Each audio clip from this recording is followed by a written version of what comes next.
All right. Welcome to another edition of Basilica of the Cudgel. Basilica of the Cudgel. Maybe it's these ibuprofen I'm taking. I don't know. Anyways, welcome. And we had a 2-week hiatus, and we're glad that you're here with us.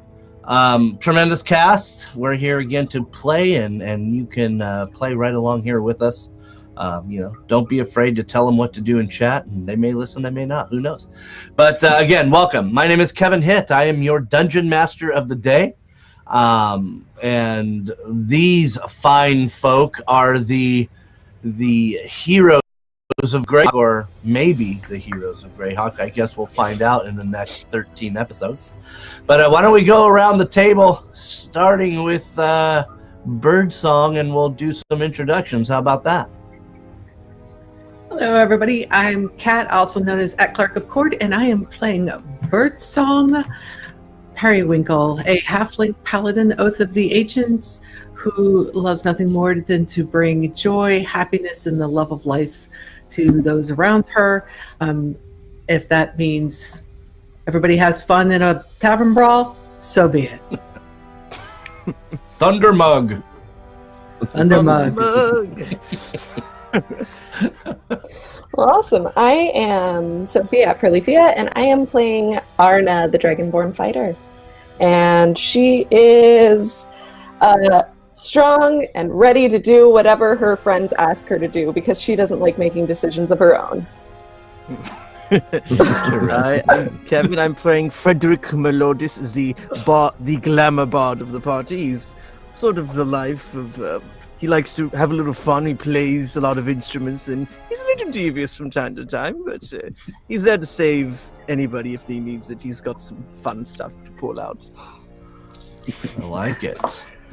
Hello, I'm Tim. I'm playing Jerome, the wizard, who seems to always land himself in trouble because he does not really think things through, which is surprising considering he's got a quite high intelligence.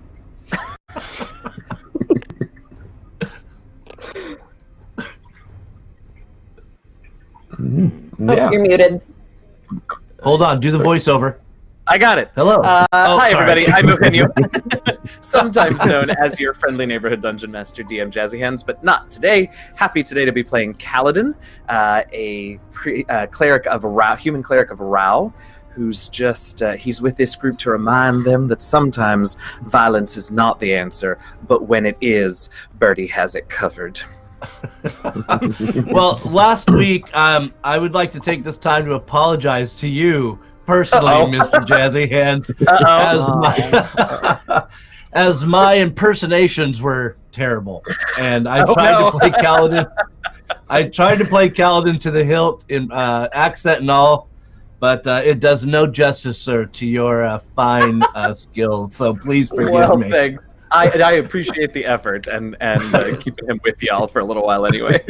We tried our best, and Tim, there's got to be like we should add another box, roll 3d6 for common sense, I suppose. And I don't think I'm thinking the way I'm saying it is basically, because he's thinking quite quickly. He doesn't think to tell people what he's actually thinking through until it's too late. So it makes sense in my head. Yeah. I think you're thinking Lands too fast everyone for up. everybody. Yeah. And Now that I am ended waiting well. for It ended well, though. I'm waiting for the glamour bar to start making balloon animals at some point. But until then, I guess we'll just continue to keep his Pokeballs going. But Tim, why don't you go ahead and give us a recap and kind of let's catch up our audience on what we're where we've been and where we're at. Radio. Well, last time our adventure started with Jerome in the middle of a load of goblins, attempting to parley with them. Unfortunately, his way of teaching them what the word parley meant blasting them with cold air from a dragon's breath. At the same time, going by my notes, by the way, Frederick's animal count, we now have met Klaus the lion and Schmidt the rat. In fact, I've actually put a note on here saying this isn't going well. So yeah, Birdie came in, thunderous smite with maces. Arna came in, slapped people around, and then slipped upon blood, I think it was. Then Frederick summoned a manticore with major illusion with Jerome's face on it. The actual thing says smite, booms, crits, lion saves. And then suddenly there was a big freaking hole, genuine note, just opened up underneath the party fell through. Jerome surprisingly lost no hit points in this entire affair, which I found really amusing to myself. All the goblins died in that point. There's no, apart from one. We healed one, didn't we? I felt we've healed one. You told me that you let one go. Now, whether or not you lied, that would be Birdsong with the there we go. the kind gesture there. Yes, Birdie there healed was one. I'm rubbing off on her. We'll talk about that in private. We also found a magical dagger, which Frederick has, a magical amulet, which boosts your AC, which Jerome is keeping because he needs AC.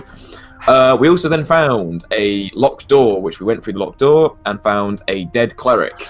The dead cleric had a symbol of St. Cuthbert on it. So before we buried him, with rights and dignity, as is deserving of a cleric, we found he has a very powerful illusion on his scabbard. Once we dispelled it, we found it contained a note, which is to our commander Camden, who says, "Order is in trouble, losing hold, something afoot, power dwindles, cannot commune, send help." And that was sent 3 months before and evidenced by the dead body. The help has not arrived. And according to my note here, which is going to be quite important, we buried the dead guy. Kaladin did a passive-aggressive prayer. We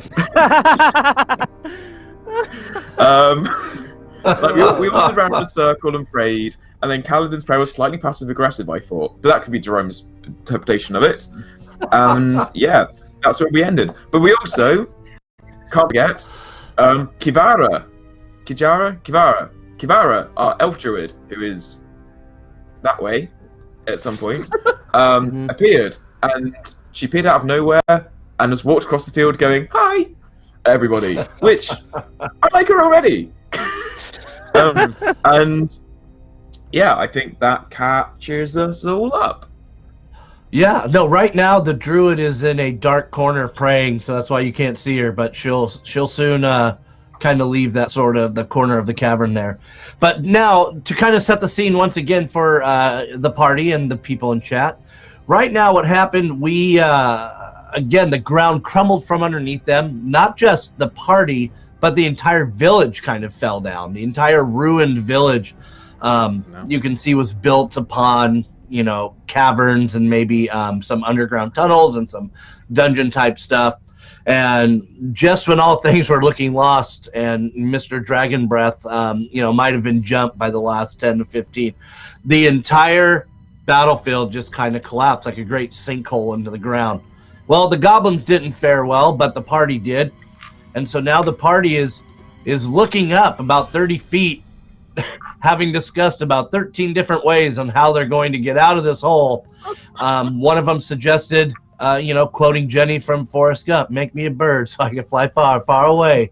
But did not work so far, and because the ground is crumbling around them. It's not solid on the sides. Imagine, if you will, you're in this cavern and you are seeing the roots of trees as a ceiling to you as dirt is falling, and trees are, tilting precariously as if they want to still come down into the area. So when they did a rope, one of the ropes slipped. But where are we at right now with how are you trying to escape this 30-foot high hole that you're in, party? Well, it was my understanding that perhaps we wanted to take a little respite before we try again, just in case something should be waiting for us on our way out. Yes, I would concur with that. Or worst case, I can try putting something out from the bag, see if we can get something that might carry somebody out of here, if they can make a jump over that hole. How far Correct down me are if- we? You're about 30 to 40 feet, and I was just going to ask, Bertie, go ahead and roll for Quinjava here. Roll me a passive perception. Okay. That's a 12 plus whatever their modifier is. Okay, yeah, I think she's like plus 3 or 4 or something like that. Quinjava looks to the group, and she just kind of puts her finger up. Shh. Hmm? And you hear the ground beneath you rumbling as well. Oh, no. Maybe not, I mean, just a slight, like, aftershock or whatever you think it is, but the ground is still rumbling maybe once every, 5 to 7 minutes. It's just, you hear it. You hear another set of rumblings. Can you just remind me, Kevin, was there another tunnel underneath here when we came in? So I know we're in the room right now where we found Yes, indeed. the cleric. Yep. Yeah. There was, if you remember, so the door where you found the cleric was the only, still structural piece that was actually, that looked like it was intact. Because you can tell, jail cells well built on all sides. It was very strong, right? With that door that was impossible to pick, but he got it anyways. So there is a tunnel that is off, I would say about 50, 60 feet to your right, which means, and you guys can deduce this, that means it would be traveling eastbound, so east underneath everything. There's rubble, but there's enough room to climb over and down through it and explore it if that's what you so wish to do.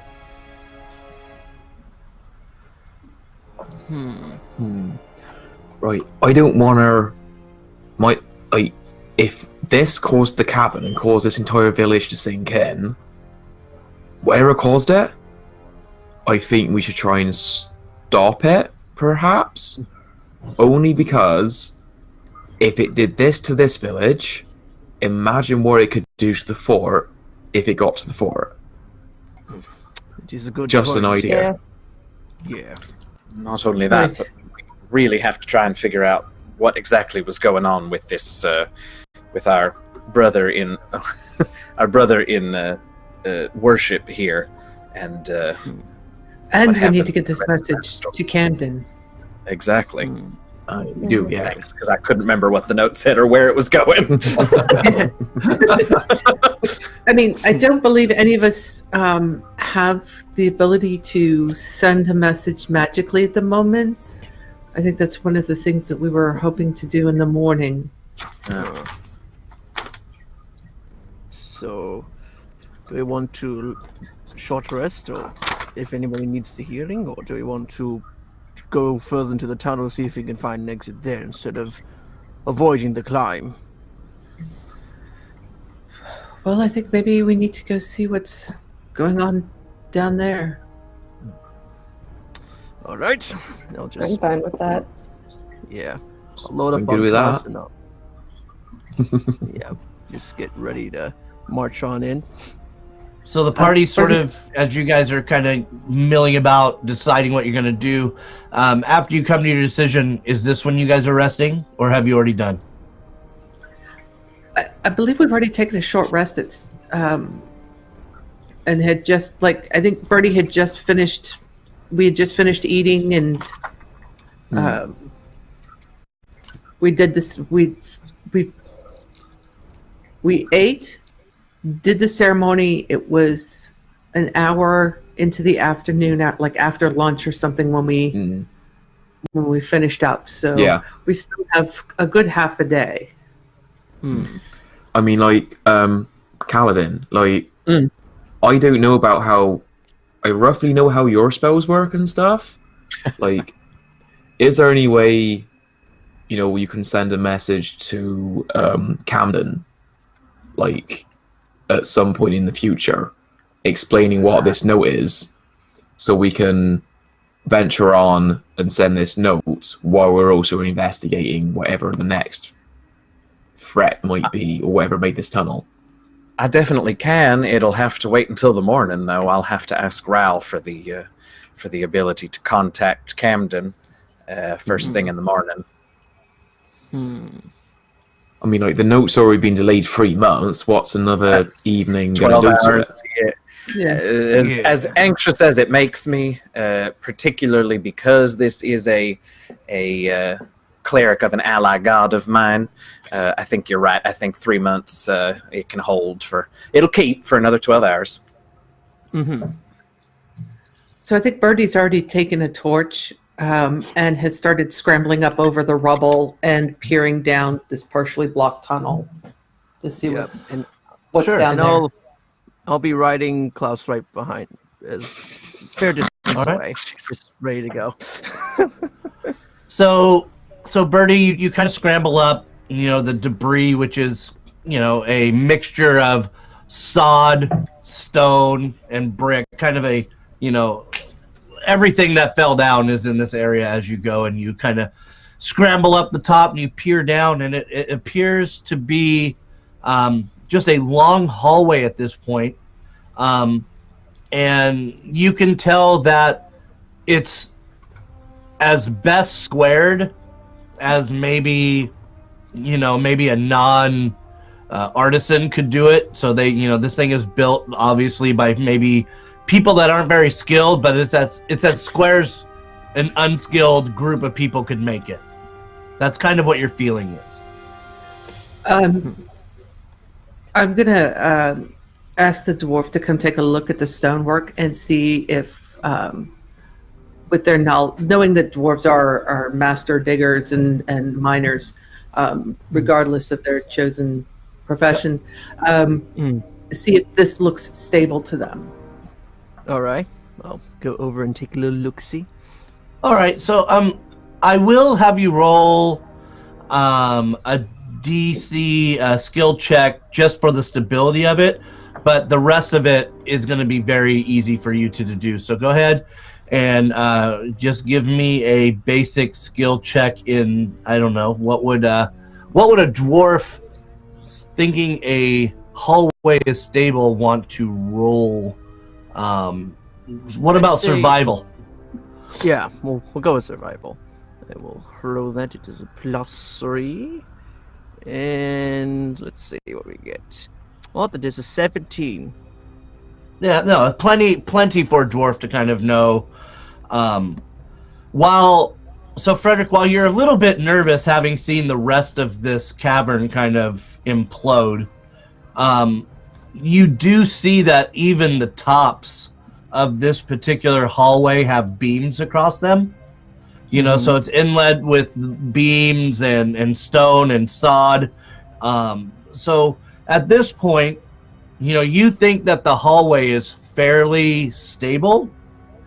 But you can, again, deduce that this was some sort of unskilled slave labor that, you're just kind of disgusted with the craftsmanship of the whole of the hallway. It bothers you, but, it goes, and it's about 7 feet wide and about 8 feet tall. Okay.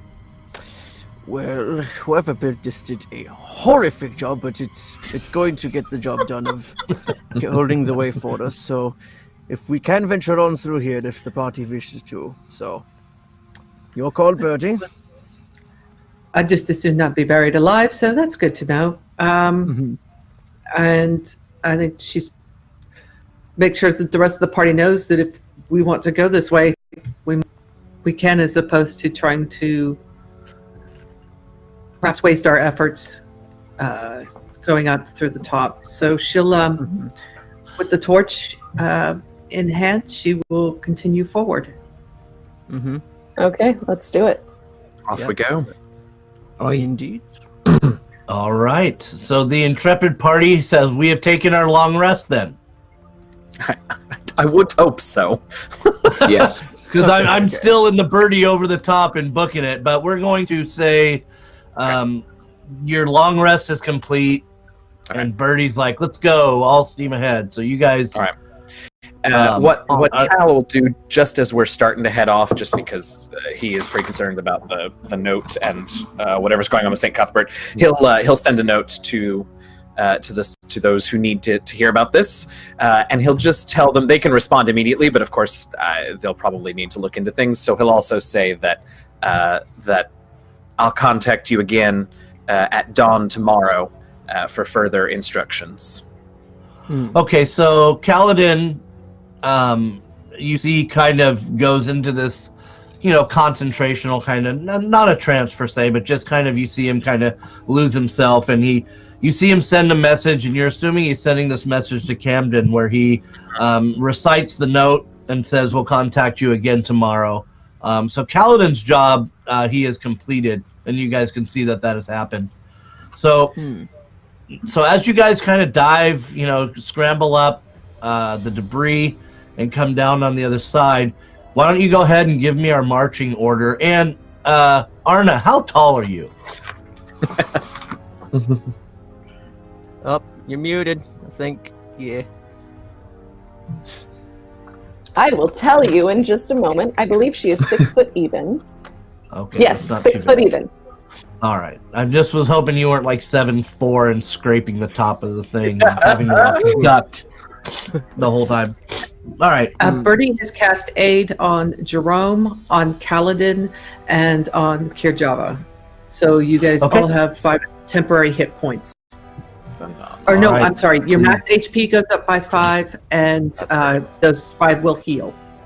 So current goes up by 5, max goes up by 5, and those will heal. All right.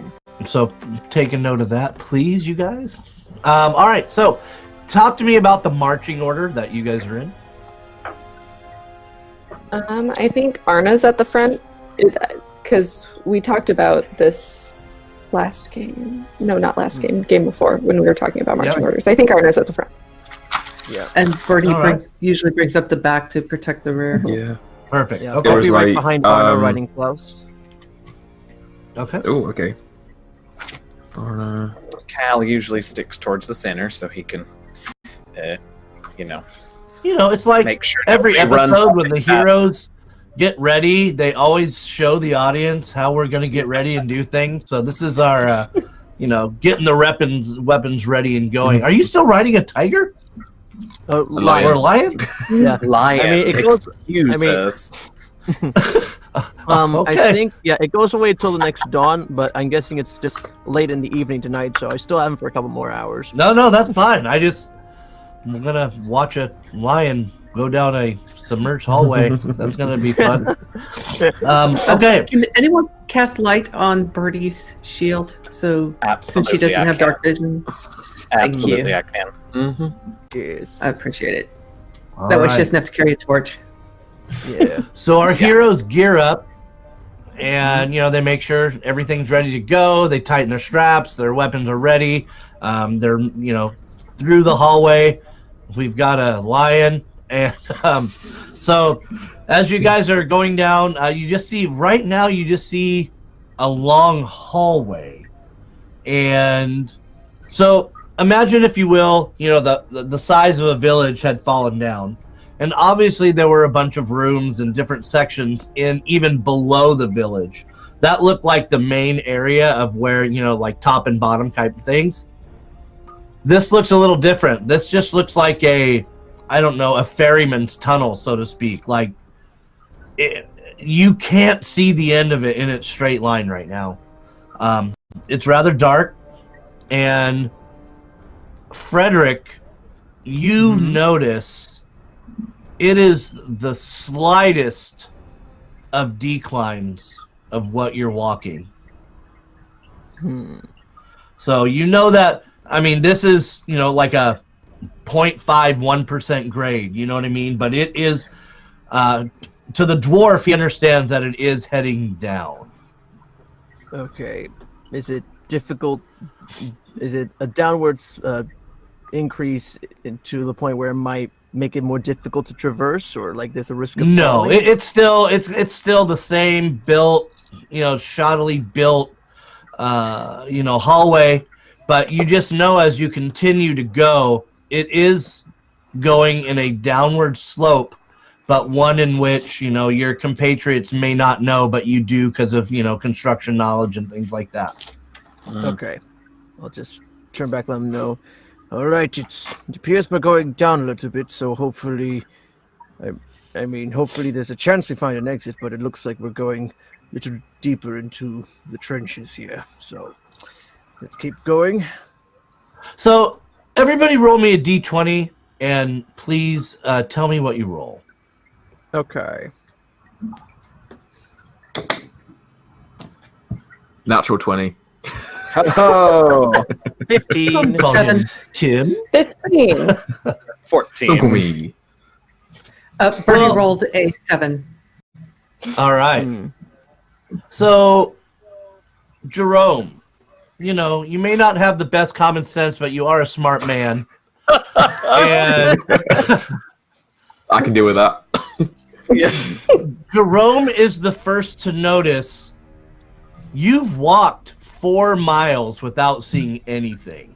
Whoa. Oh, yeah. You have walked 4 miles, and I mean, you guys were just bebopping along, just kind of focused on, looking around. And Jerome, you've traveled what you think is between, 4 and 5 miles, and it hit you right at that moment, like, WTF.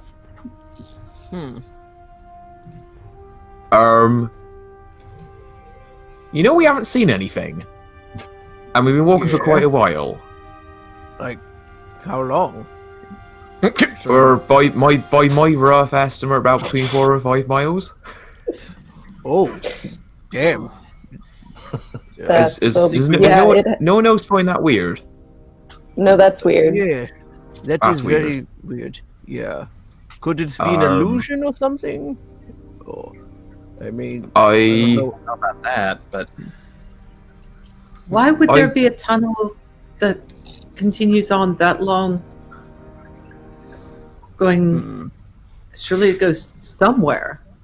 Frederick, I realized maybe we weren't specific when we asked you to sort of have a look at this tunnel, but could you tell sort of how old the tunnel is, how long it's been here? I mean, are we running down some old ancient abandoned ruin that's going to lead us to nowhere? I mean, do I know could I guesstimate how old it was, like, off the past No, sure. roll? No, you knew, Frederick. You knew that it's not ancient. Okay. In fact, you would probably put it, I mean, at the maybe 10, 20 years before the first demigod battle against Ayus. Oh, yeah. It's not so old. Yeah, it's... as an idea, Mhm. do you want me to scout ahead quickly No. and see what's there? I can do that. I can do that if necessary. Okay. No. Yes. Arna, I have a plan, and I think you might like this. Oh boy. Go on. Would you like a parlay again? No, not involve parlay. Okay. There will be no more parlaying. I promise. That is good. Would That's you parlay like is to good, ride yeah. my horse with me? Yes. Wait, you have a horse? Where is I it? can. Right. So I'm gonna ritually cast Phantom Steed, and a large quasi-real horse-like creature appears on the ground near me. Okay, Jerome, Yes. can you look up how tall this horse is? Oh no. Okay, hang on. Oh Right. no. How tall is an average horse? Imaginary magic horse. All right, it's between 4'7" to 6 foot tall, according to the according to the Is Basilica. that? Is don't know that that should give you or- a ride on a horse. The average horse, according That's to usually- the great knowledge that is Google, No. it says between 4'7" to All hail. 6 foot tall. Oh hell! That's usually measured at So- the withers. A horse's Yeah, height exactly. is measured at the withers. So yeah. Yes. Yeah, at The Withers. head is like So- 18 inches taller than the. Oh man. We can. It's a quasi-real smoke horse, so it doesn't mean like the horse's head doesn't have to be there. Oh my It's like it's god. quasi-real. It's not real, and it's horse-like. Okay. So Okay. It could. Your horse doesn't. definitely fits. Okay. Okay. I mean, come Okay. on. I'm It's an 8-foot ceiling, and you're gonna sit on it. How much? I'm mean- gonna sit on and duck down, and I'm gonna reach down like a prince towards Arna and go, "Would you care to join me on this ride?" Oh no. Arna goes, yeah, sure. What? Right. Okay, so the 6-footer Saddle on a up, saddle up, 5. partner. Okay, so imagine, if you will, party, the average size horse whose head is about at 6'4", and the human We're and the ducking down. dragonborn. Yes, and the dragonborn's head. Yeah, you have to duck, dude. That's no doubter. You have to duck about 6 inches so you're not scraping your helmet if you have one and creating this line all the way down the middle of this hallway. And so you. So I mean, if it was a Viking helmet, you would have 2. That'd be kind of cool. But all right, so you guys are gonna go ahead and get So on this horse, and you're gonna. So the horse can travel at a speed of 10 miles an hour or 13 miles an hour at fast pace, but only for an hour. So I'm thinking of just spending like half an hour charging down, see what we see, and then half an hour charging back. Okay, I think that's. Okay. I understand Right. what's Right. happening there.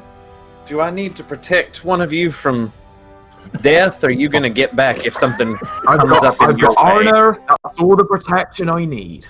That's. I mean, You're not wrong, I guess. Oh yeah, we totally trust you. While I'm patting him on the back and giving him inspiration. Okay, All right. all right. Arna's So just kinda, yeah, that's a good idea. Yeah. as What's the the inspiration, DM, buddy? here's what I'm envisioning. I'm envisioning this horse in a 7-foot wide hallway, and an 8-foot. All I can see is the ass of this horse, and taking up the whole thing, with a wizard and a giant woman on this horse, now booking it down the cavern Right on, my love. with cloppity clop, cloppity clop. I mean, in a very fast pace as you Fantastic. continue. Beautiful. Oh boy. All In the right. background, I'm imagining like loads of fanfare and like trumpets and the opening scene to Shrek 2. In reality, it's Paladin yelling at you. Try not to kill anything, please. No And guarantees. Fair enough. Through blistering winds and scorching deserts, we ride down the tunnel towards our inevitable doom. Oh, man. Oh god. All right, dude. So you guys are jamming down the hall. Oh my gosh. I swear. Is there any sort of like animal handling skill you have to know to ride these things? Because I'm kind of thinking. No, All right. the horse obeys me. And just after the spell ends, I have a minute before it vanishes Okay. into smoke. And so, Jerome, I do have to ask: are you Yes. riding in front or in back, hanging on to Arna? Yes. Does Arna have dark vision? I'm not She sure. has a glowing mace, but not dark vision. Okay. Arna, you're riding it. I'm holding on to you. There it is. There you go. This is how I envisioned it. Arna, Fantastic. mace charging forward with a human in robes, I would imagine, hugging onto her for dear life, charging I down love the it. hallway. My mutton Fantastic. chops like bristling in the wind. Delightful. All right, so you guys are very good estimate of time. You've cast a spell before in your history, so you have a pretty good idea of when half the spell is over or a quarter of the spell is over, I would imagine. You're coming up on about, and we'll talk about it in percentages, Jerome. So we'll say you're at about 20%, and think about that in relationship to the speed. You're at about 20% of the spell duration, and it's still hallway. Okay. And so let me change 40% of the spell duration, and you're still at hallway. Okay. This is weird. So Yeah. that's roughly 13 miles, 12 to 13 miles that you've gone. Damn. Oh. Right? With your speed being 30 at Um, full? 13 at full, so it'd be So about 5. 13. About 5, yeah. It'll call it about 5. Yeah. So you've So we're now- gone 5 miles. So we're now 9 to 10 miles into the tunnel total, and Yes. we've not encountered anything. Correct. Sugar honey iced tea. Okay. Arna, Yeah. are you finding this as freaky as I am? Yeah. Yeah. Yeah. Yeah. Yeah. Block. Yeah. Yeah. From 5 Yeah. miles down the hallway. Yeah. Yeah. It's like echoing of Yeah. Yeah. But I'm assuming the party is still kind of walking forward, not just milling about, correct? Yeah. We're like I would think so. just keeping Yeah. a walking. Just at at a normal pace of okay.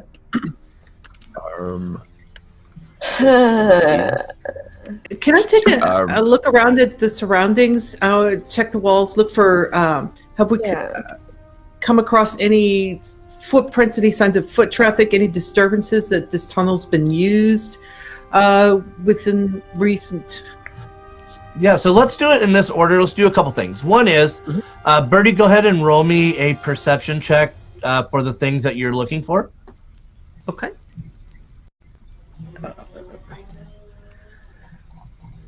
Let me do this real quick. Gotta find my modifier here real quick. All right. The most interesting, boring tunnel in the world. 12. That's good enough for me. You don't see the dust other than your own marks are the only thing that's really that you can see. And then Frederick, go ahead and roll me perception. Okay. So that is +3. Let's do it. Show me the money. That's 17 on perception. Okay. You are starting to notice the workmanship's getting a little bit worse at this point. Almost as if people got tuckered out or tired out going this far down. We're going the wrong And way. then Jerome and Arna, please go ahead and roll me a perception check. Okay. God, it's gonna be Okey-dokey. an unfinished bridge, and they're just gonna write off. This is 1,000-foot bridge. +4. I got an 18. I also Alright. got an 18. Woo! Wow. All right. Those 18s are good enough to notice this one thing. You notice up ahead, there is a transition from where the caverns go from rectangle to slightly round. Oh. Okay. Right. So that looks like it weren't made by people. It looks like it might be made by something Yeah. big. Something big that burrows. Something big that we possibly can't kill on our own if we need to kill it. Hearing Kaladin's voice in the back of my head that we're not killing things. Yeah, we're definitely not killing things, right? You but can also, talk to like, whatever we're gonna made need it. to kill it.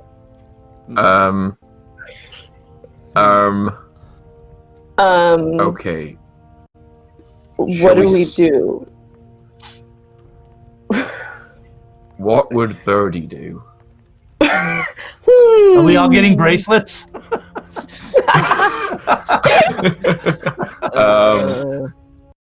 Just out of Birdie- curiosity, I'm gonna ritually cast Detect Magic just to see if everything's copacetic as we're Fair riding for the rest of this. Because I'm imagining we're still riding as we're transitioning in this tunnel Yeah, from. absolutely. So while we're riding it, I'm gonna cast it, as ritual, as we're still going to see if anything pings. You're gonna go ahead and cast your detect magic. Yeah. In all areas that your spell can reach, any nukes. I mean, there's nothing at this point. It's Okay. all mundane. Okay. This is all Monday. This is yeah. But I would like you two to roll me another perception check one more time, please, Jerome and Arna. All right. Ooh, that's a 22. Yeah, better than me. That's really high. There is louder rumblings coming from what you think is up ahead. I think we might want to turn around because I think we might want everyone else for this. Yeah, let's. If we're even going to do this. Jerome's gonna grip Arna slightly tighter and go, yeah, let's get the hell out of Dodge and get back. She'll pat his hands around her waist and then turn the horse around. And all right, and while I back. see a visage of them riding towards us, I was gonna cast. They have to do like a 13-point turn. You're doing like the Austin Powers move now. Yeah. Just seeing that they seemingly stopped and they're not really going anywhere. I'm gonna. So a half hour later, you get the horse turned around and you headed to the other direction. Yeah. And you reach the party, and you still have about 10 minutes of duration left, I would say, at this point. Right. But you do reach the party, and they're just kind of walking forward. And party, you hear the horse coming at you, and you see that familiar glow of Arna's mace, and nothing looks to be out of the ordinary. So, what you guys find? Well, anything good? A round tunnel. Rather than a rectangle one. Yes. Okay. And rumbling.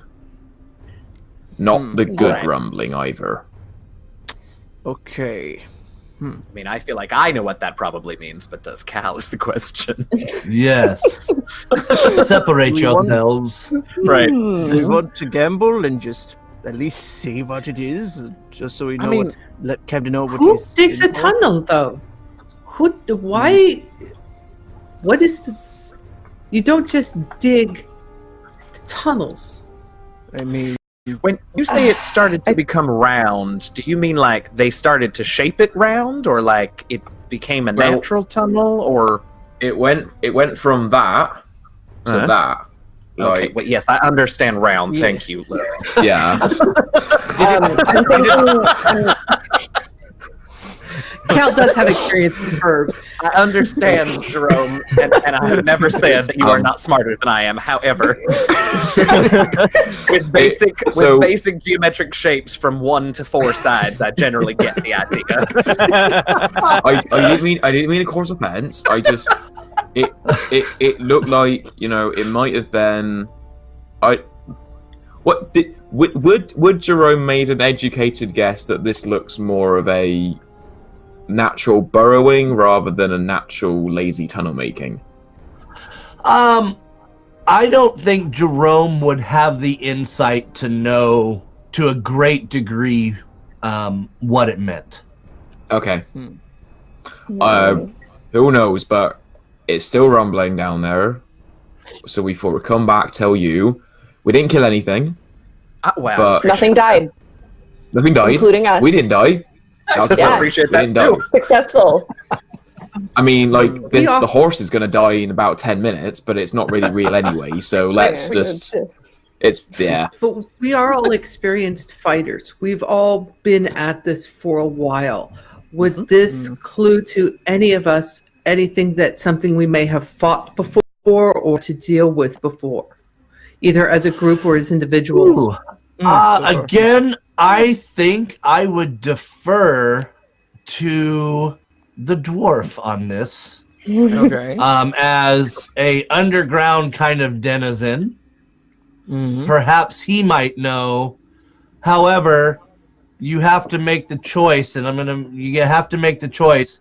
Okay. Are you gonna roll your DC from their description, or are you going to go down and look at it yourself? All right. Any room on the Still horse? Still riding Klaus, so I've got more than enough protection. So I will. You do.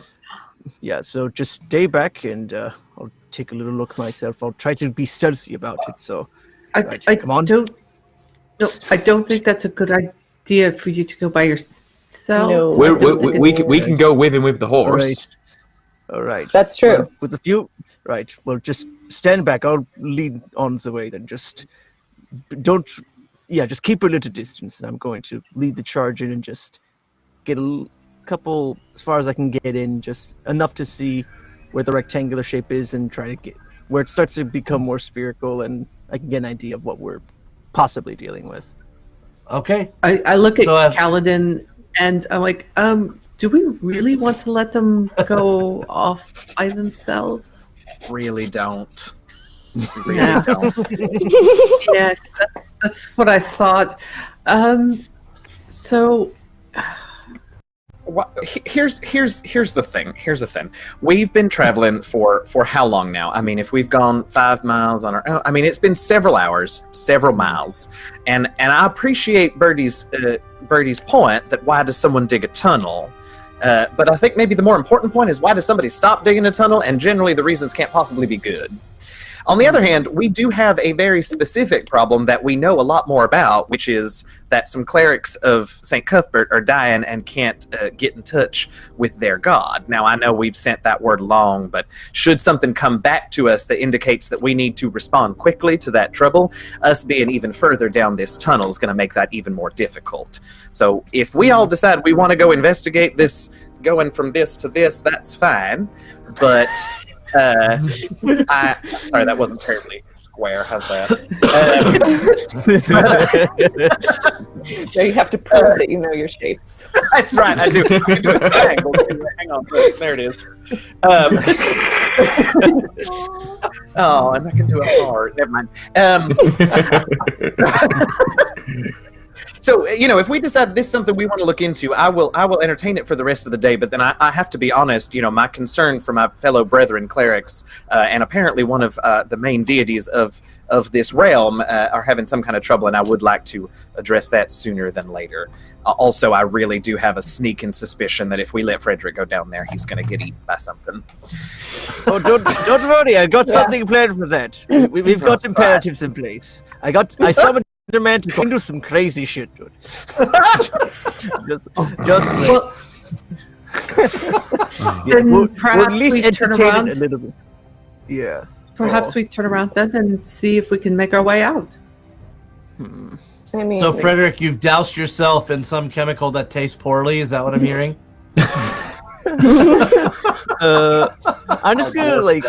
I'm just gonna slowly get to about as far as the guys went, or like just towards the edge of where it starts to get more rectangular, and then I just at least see, and then depending on what it is, I'll probably give me a 10 or higher on a DC with your modifier.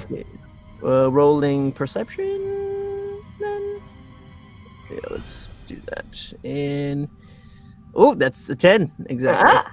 Yeah. So it took you a little while to come to a conclusion, and because it's been such a long time since you've been in these underground type areas, but you do in fact remember, one day as a kid you've been in the Underdark or the dwarfs area, not the drows. One time somebody that was with you had told you, circles are bad. If it's untamed, that's some worm thing. That's all you can really remember from the conversation. You don't remember, size or things like that. You do remember somebody saying that's a worm thing. According to your 10. Okay, so knowing that, I'm gonna hide past Arna and Jerome, be like, yeah, it's a worm, so we should probably book it opposite direction, so let's get the hell out of here. Then I'm just gonna ride past. Yeah. Did he say his lions got worms? I think that maybe something about worms Possibly. for sure. Does he Something about know? worms. Giant Oh, worms. They tunnel you guys. tiny worm. Oh, giant worms. We should go. Okay. Okay. Right. Let's One go. point turning. Yeah. All right, for the sake of the storyline to drive it. So you guys just turn around and hightail it. You're like, nope, we don't want any part of whatever he thinks is this worm thing. I mean, obviously it's fairly large. You can see it was like a 10-foot, 11-foot diameter circle or whatever that you're seeing. Unfortunately for the party, as you start to go back and you get back to the entrance, nope, that thing has collapsed all the way. Oh no. Dang it. Right. And Arna, you're Turning. thinking, oh, that was the rumbling I heard. Oh, Ah, that makes sense. Huh. yes, it does. Of course. Oh no. Yeah. So Okie it dokie. looks like Understand we're now. trapped- We're in a tight Yeah. space. There's a one on the other Yeah. end of it. And I've probably got about a couple more hours with Klaus, so looks like we have to deal with it now. So Yeah, I want hey, to Frederick. lead. Hey, Yes. Frederick, how if you were to have a look at this collapse here, how much of this earth and rock would you say separates us from the outside? I'll go take a look then. I'll just hop off and just investigate You- on the rocks. Yeah, from the amount that you dropped in that original pile, about 30 feet, 30, 40 No. feet. All right, that's a Yeah. bit more than I can take care of with magic, so we'll have to Mm, come up with something Ooh. clever. If we get to within about 5 or 10 feet, I can sort of shape us out of here, but we'll have to Okay. get through the first bit. Birdie's already pulled out her big cast iron Dutch oven that she uses to cook the meals with, her big pot, and she's just already started. She's got the shield next to her and the flail on her belt, and while they're all examining, she's just scooping dirt and moving it, just trying to clear away. She's I'm already down to trying to punch a clear it worm. through. Well, Bertie, my dear, it's not just dirt, but it's very large slabs of stone and tree, and it's a little bit of everything. But I mean, if you want to play in the sand for a little while, why not? I mean, it might be fun. I mean, what else? At this point, they got to do Yeah. something. So, she's, Right? Yeah. until the rest of the group figures out what we're doing here, she's just going to start trying to at least clear a little bit of if she can. Yeah, I like it. While you're doing that, Birdie, I'll give you a hand and come over and pat you on the back and cast Enhance Ability Bull's Strength on you, Oh, thank you. just to give you a little Yeah. something extra while you're digging that out. So mechanically, that gives you advantage on strength checks, and your carrying capacity doubled, so you can pick up boulders twice as heavy. Excellent. just So- double check. Do you want me to check the So other if side of it? See what's happened? 110 pounds. Go ahead, Jerome. Do you want me to, like, I can go the other side quickly and see what the matter is the other side and see if it was anything else? If you get what I mean. The DM would admonish you to understand that you may not, and this is by no mean railroading you. I'm being like, you may not know how far this collapse has, in terms of depth, height, or any of those things. Also, the next Yeah. time Jerome Dimension Door is far away from us, I cannot guarantee his return to life. Should that become an issue? But That's a good I would point. say it's Good definitely a point. possibility, Jerome, that you can do that. You just don't know. Right. I'm going to strongly discourage it, though. Yes.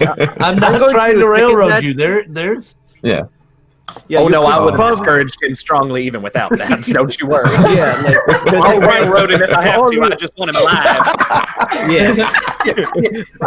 yeah, Jerome.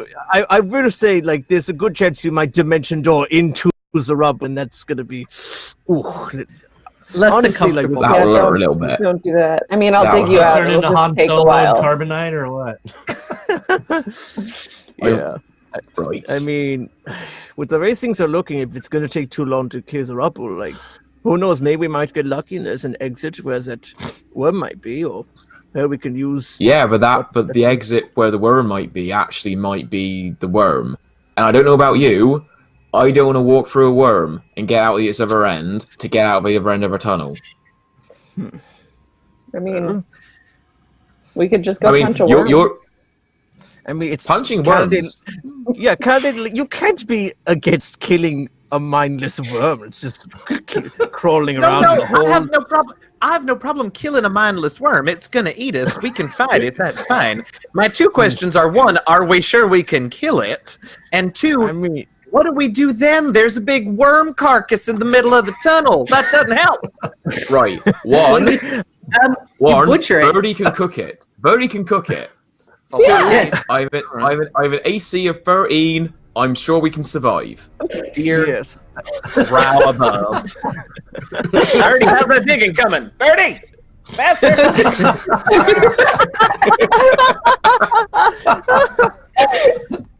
Oh man. So I mean, you guys, it's been about 8 hours so far since you've gone back and forth. What would you like to do now? I'm going to recast aid. Okay. Because that only lasts for 8 hours. So I've recast aid. The most interesting, boring I told tunnel them- ever. Figure out how to get their own lunch, and I keep digging. All right. I'm just gonna start walking down the tunnel. I'm not letting You Jerome see- go on his own. You see Jerome kind of resigned to the fact that you guys are going that We've way. already been down. Hunched We've already shoulders. been down. I was gonna be shouting. We've already been down this tunnel. We know what's down there. It'll be fine. Nothing's gonna go wrong. Nothing's gonna jump out. It's absolutely fine. Oh, I may have an Well- idea. In case if we do find another worm, we could. I can cast Major Image, make another one, and try some kind of like mating thing. Make it look like, oh, we're friends. Let's make a little hole in case something. And we could trick it. Put a little lipstick on her. Did you say like mate the worm's mate? Or at least like make it look like, oh, we're oh, hello. Let's get out of this hole. It's very unspacious and that. Let's. How make a do hole. worms Like, mate? nobody's- How do giant worms mate? I'm gonna help you, Birdie. I'm gonna help you. Let's go. We'll learn. It'll be a learning experience for everyone involved. Do they go like that? Actually, hang on. I'm gonna consult. How do worms? I'm pretty sure, aren't they asexual and just reproduce? Birdie is trying to ignore No, Jerome and no, wondering what the hell they teach in wizard school. Right. You didn't click on images, did you? So, when Don't worms Google mate people. by basically doing that, they basically do that, and the No, squidgy don't- sack bit is where they like they just. Kaladin? So Kaladin, you and Stop Birdie are it, Kaladin. digging furiously, Crime doesn't and they're start talking for about another 12 hours. worm porn. Okay. We're talking about how worms reproduce. Okay. Look. It's a fact. Look like it. That's a weird fetish. All right. I'm going. You know what? Yeah, I'm just going to. I'm gonna like dash with Klaus, like with little time I has left. I'm gonna try pick up Jerome, so he's riding on with me, and we're just gonna try to see if I can jump over Arna's, just so we can try to get through. Okay. Let me see. Yeah. Yeah, how are we You're gonna gonna jump over the 6-foot Arna. Yeah, how are you gonna do that? That ain't gonna work. I mean, it's a large lion. Let's see what. Let me just see. Oh, I no, know there's Hang no. on, Yeah, hang on. Is Yeah, he Arna can trying to jump up stop to us? 20 Jerome, did you Is put a Arna trying to helmet stop on? us? No, Arna's trying. Arna does Jerome, not are want you you to wearing go a helmet? alone. All right, Arna's coming with us. We're fine. Okay. All right. So you're just gonna. We'll Yeah, be so back me- in a minute. It'll be like Okay. shouting back. It'll be fine, Birdie and Khaled. We'll be back in a God. minute. We'll be utterly Yeah. fine. If there's any problems, we'll send help. Arna yells back. Okay, "I'm you just guys gonna make realize sure they don't die. you realize Alright, that that's alright. about 9 miles down the hallway you're going. Yeah. Yeah, we've been traveling long distances. Yeah, Yeah. and okay. Is Is Birdie making any progress? Birdie is completely focused on the task. Thank gods. What else can I do? Yeah. I'll start guiding Is bolts Bird- in is the Bird- wall just to get us out of here. Kaladin, according to your spell, Huh? when can Camden respond to you? So I would have to cast it again. Well, actually, let me reread the spell, because I guess if he doesn't choose to respond immediately, let me see. No, he has to respond immediately, so he won't be able to. He could have said something back to me right when I messaged him, but he won't be able to get to talk to me again until I cast the spell again, unless he's got somebody that casts sending. But Okay. otherwise, I have to initiate it. But But at this point, I was actually thinking before you said anything. I was thinking about doing that just to beg him to like give us an order that gets us out of here. well, right now, he responds to you, Okay. and it kind of gives away what class he is at this point. Sure. So, in a magical arcana way that you understand between clerics, Sure. he responds and says, head to the coast, go east, castle under attack, we may not survive. Oh, hail. Give this message to Brother Thomas in the keep. And that's where it cuts off. Okay. Okay. So I'll if I'm relay not that mistaken- immediately. Yeah, go ahead. I was going to say, once you relay that, if I'm not mistaken, this tunnel was heading east. It is. Onward! Okay. Right. Well- And You guys are aware that there is another outpost on the complete opposite side of the island that's on the east and north shore. And it's another Shieldlands outpost that looks through the strait between Walworth Isle and the mainland. Birdie All stops right. digging, brushes herself off, sorry, Birdie. picks up her things. Let's go. And Off we go. she'll start marching off. Sake. Let's go punch a We have worm. orders. Wait. We're gonna try and How, go ahead. how much time have you got left on the lion on Klaus? Let me see. I think it goes until the next decree. Yeah, I believe it's until the next dawn they go away. So I Okay, think we're like right. late at night. Still. We're well past that. Well, Oh, we've been yeah. at this for over 8 hours now at Yeah. this point, so we're well past Yep. that. As soon as I see like Birdie and Khaled coming towards us, I'm gonna ritual cast the Phantom Steed again. This time making it a Shetland pony, so it has the height, so they can ride the Shetland pony alongside us, and we can get some Right. speed Sounds going on good. us. All right. I still got one charge in the bag. Okay. I'm just gonna see if I can get any mount for anybody else. Here I comes the can- Pokeball. Yep. Birdie can And let's- cast. Ooh, 6. I think this is a new creature showing up. Let me no. double check. Oh no! I have It's a big one. Don't Oh, good. worry. You have no, not that one. You have a giant boar. So now Frankfurt. That's this one.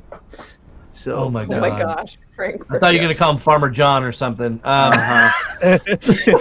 so And- anyone Frankfurt, just pick up one of the smaller ones and let's head on out deep inside. So And Birdie, sounds what like did Birdie. you have for me? Yeah. I have Fine Steed. Okay. Fantastic. We've all got our own creatures. Fantastic. Yeah. all right. Yay! If I'm not mistaken, no, it is not a ritual. Okay, but yes, I am going to do Fine Steed. All right. Make your Um, roll, right? Well, Uh, it's Frankfurt there think for for the that. druid anyway. there is no roll. It's just You get to pick? I just get to pick. Sure. Yep. Or So lion. she's actually going to get a see, we're in the dark. Give me 2 seconds. I gotta look up my little animal companion. While you look that up, I just want to say to the group, now look. When we reach this big old worm, I know y'all are going to want to try and kill it. But give me just a moment to try something and here's why. Because let's be very clear, I don't have a problem killing a big old worm that's going to eat us. However, if we can use it to our advantage, so much the better. And I may be able to use a little of my divine power to get it to sort of dig us a path, not just further down the tunnel, but actually eventually dig it up back to the surface for us, should we need that. So y'all give me just 1 second before you haul off and start throwing and stabbing and blowing up and all that. And of course, and I'll give it a if try. you could do that, then And Quinn Java we'll pipes let's up go with, then. or you could just feed it your animals.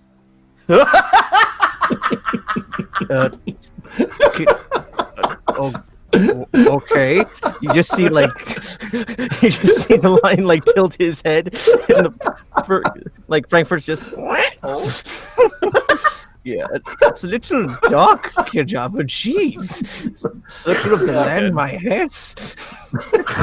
So, I mean, right now we have Quite the Birdie's dwarf riding on a a giant lion. badger. Giant Yes. badger, right. So Yes, we have a Birdie's riding giant giant boar, badger. We have- a lion, a Shetland pony that's fake, and a giant badger. And I sort of assume that the druid is turning herself into something fast. probably a bear, Surely bear. right? Yeah. A spirit Yeah, bear or whatever bear. it is. She wants to get on the animal fun too. Why not, right? Yeah. So Right. So Yay. who's riding what? Right, I'm riding Klaus with you, Jerome. Frankfurt's free for Okay. anyone else who needs it, so Arna, I think you might need it. Right. So Oh my Kaladin's lord. then taking the Shetland pony. Yep, that's exactly right. oh my god. And Birdie's riding a giant badger. Birdie's riding a Oh. giant badger, and Kijaba is the Fantastic. bear. We are What? fine. Let's do Oh this. my Yay! Oh my god. I don't. Okay, hold on. Start shit up. And dear DM, a giant badger, Yeah. I've got the stats here. It is considered a medium creature, so it Okay. is not excessively large. If you want to go ahead and check out the latest thing I typed in chat, you can Oh, see no. Birdie riding this badger. Oh no. Oh no! Oh god, Oh my gosh! that's fucking badass. Yep, that works. There it is. That is Wow. That so works. cool. It's There it fucking is. That's yep. Huntsman Birdie. No. Oh no. Fantastic. Okay. Oh my gosh. All right. Let's do this. So this most unusual grouping of animals and humans and humanoids, I mean, you guys start taking off down and you're making good time.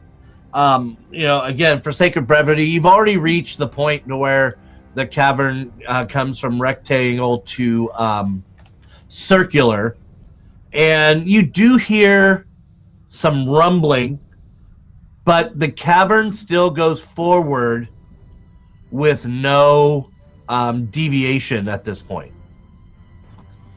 Okay. Is there like a noticeable change in like diameter or any like? It goes from that kind of transition where it just kind of looks smashed up to where it's now like anywhere between a 10-foot and 12-foot in diameter circle. Not a perfect circle, mind you, but I mean, it's circular in motion in nature that now you're going down. Okay. Say we're still just dashing on, just seeing what's Yep. at the end of this thing. Once we get to that, do we want to continue on like full steam ahead, or do we want to pull up a little bit and go sort of at a normal pace and keep our eyes and ears open? That's a good point. I mean, there's no noticeable change for a good couple more miles, or All right, we can go on a bit more at full steam ahead. That's fine. Yeah, let's do that. Once fine. once we notice a change or get closer to we'll stealth a little bit. So let's All do right. that. All right. So you guys are going to charge, just continue to go full steam as fast as these badgers, boars, Shetlands, if I miss any, lions can go. Yeah. Yeah. And a bear. And a bear, Yeah. true. Elf fur. And on a side note, if there was an Olympics held by humans, everybody would tie because they're all the same speed at 30 feet. All right, so there would be no fastest person in all of Greyhawk. All right, so with that in mind, so you guys are charging down, and you're going. I mean, you're putting miles behind you at this point. You really are. Yeah. Up ahead. I mean, and you're charging, but you can see 200, 300 yards ahead of you. It now opens up slightly into like a cavern. And you're still charging. And so now you're about 250 yards. And you've stopped, Jerome? Whoa, like it's this slow. It's just like whoa. I just got the really bad image in my head of we're gonna keep charging and go wee like that if there's a sheer drop. So Good call. Yay! I'm like whoa. Yeah, if we TPK, it's not going to be falling off of a cliff. We are not And lemmings. that'll do it for this episode and this show. All right. Yeah, I'll halt Klaus and just motion everybody else to stop. Yep. Going Using forward. his SEAL Team 6 signs. He puts up a stop. And ahead of you, for those of you, you can see that the hallway opens. That's what you can see right now. You know, you can't peer into it. You're kind of far away, but you do know it's opened up right there. I look at Arna and I say, shall we go check this out? I think we should go check this out. I'm actually going to get off of the Badger and so that I can move forward. All right, Honey Badger don't play. Birdsong is continuing to walk down the hallway. And Arna? Mm-hmm. Okay, Arna, and I'm going to assume Birdsong's in front so she can see. So you two are walking down the hallway. And She's got light on her shield. She has her shield up and her flail in her hand, ready to go. Okay, so party, are you going to allow Birdsong how far away from you are you going to allow her to get? Because right now you're about 150 yards away from where the opening is. And she and Arna are they're going towards the opening. You know, not charging. Oh, fairly I thought we were silent as I'm they sorry. can I thought be. I'm sorry. I thought we were closer. I would definitely wait until we were within about 90 feet of the opening before dismounting and moving forward. Oh, there we go. Yeah. Okay. So you guys, okay. Thank you for that. Yeah. So you guys are in proximity, and you two are walking up,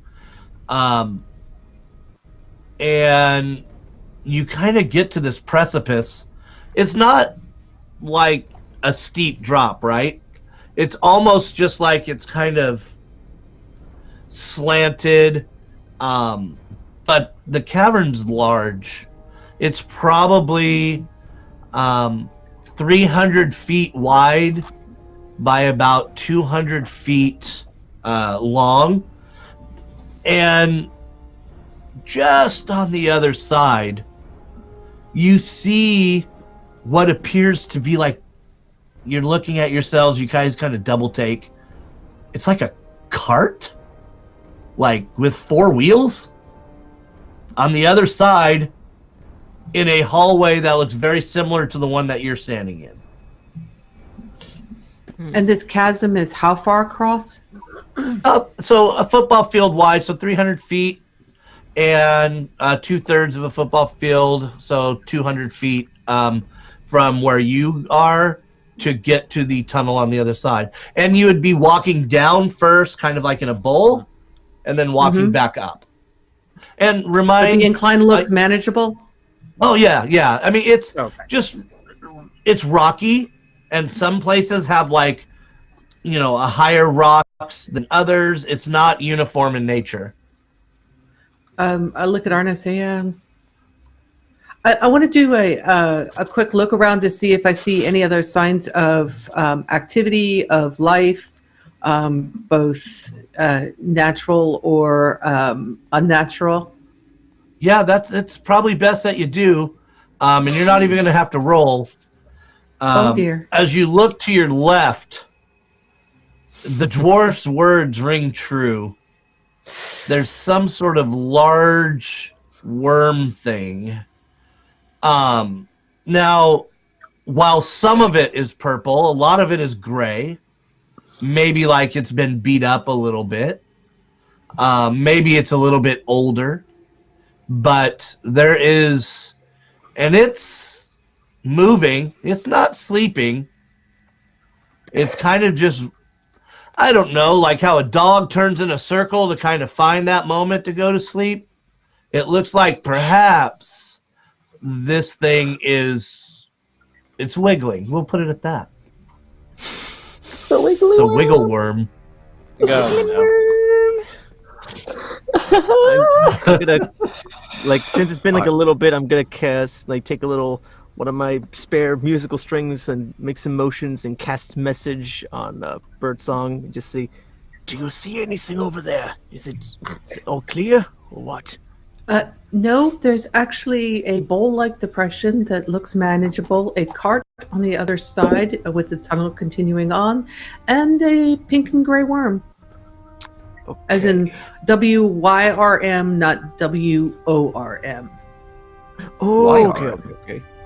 Oh, worm. It's really pink.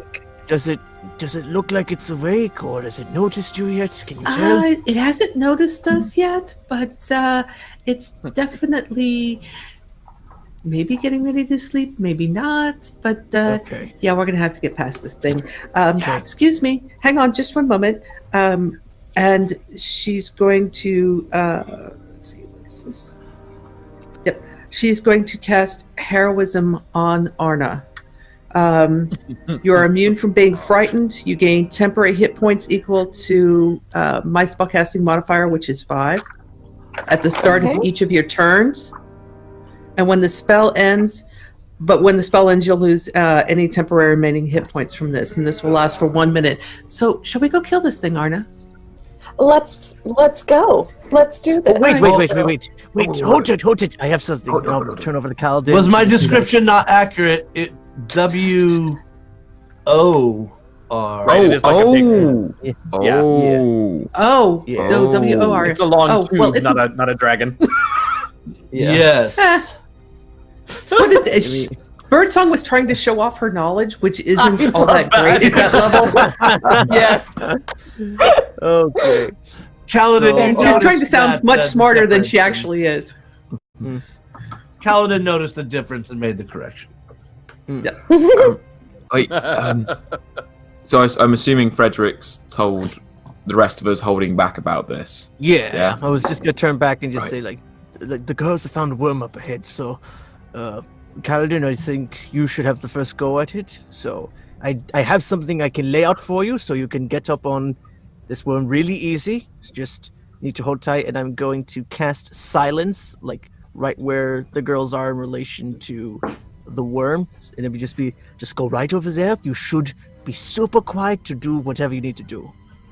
I think Great. I'm gonna- Arna and Birdsong have already moved forward to kill this. Yes.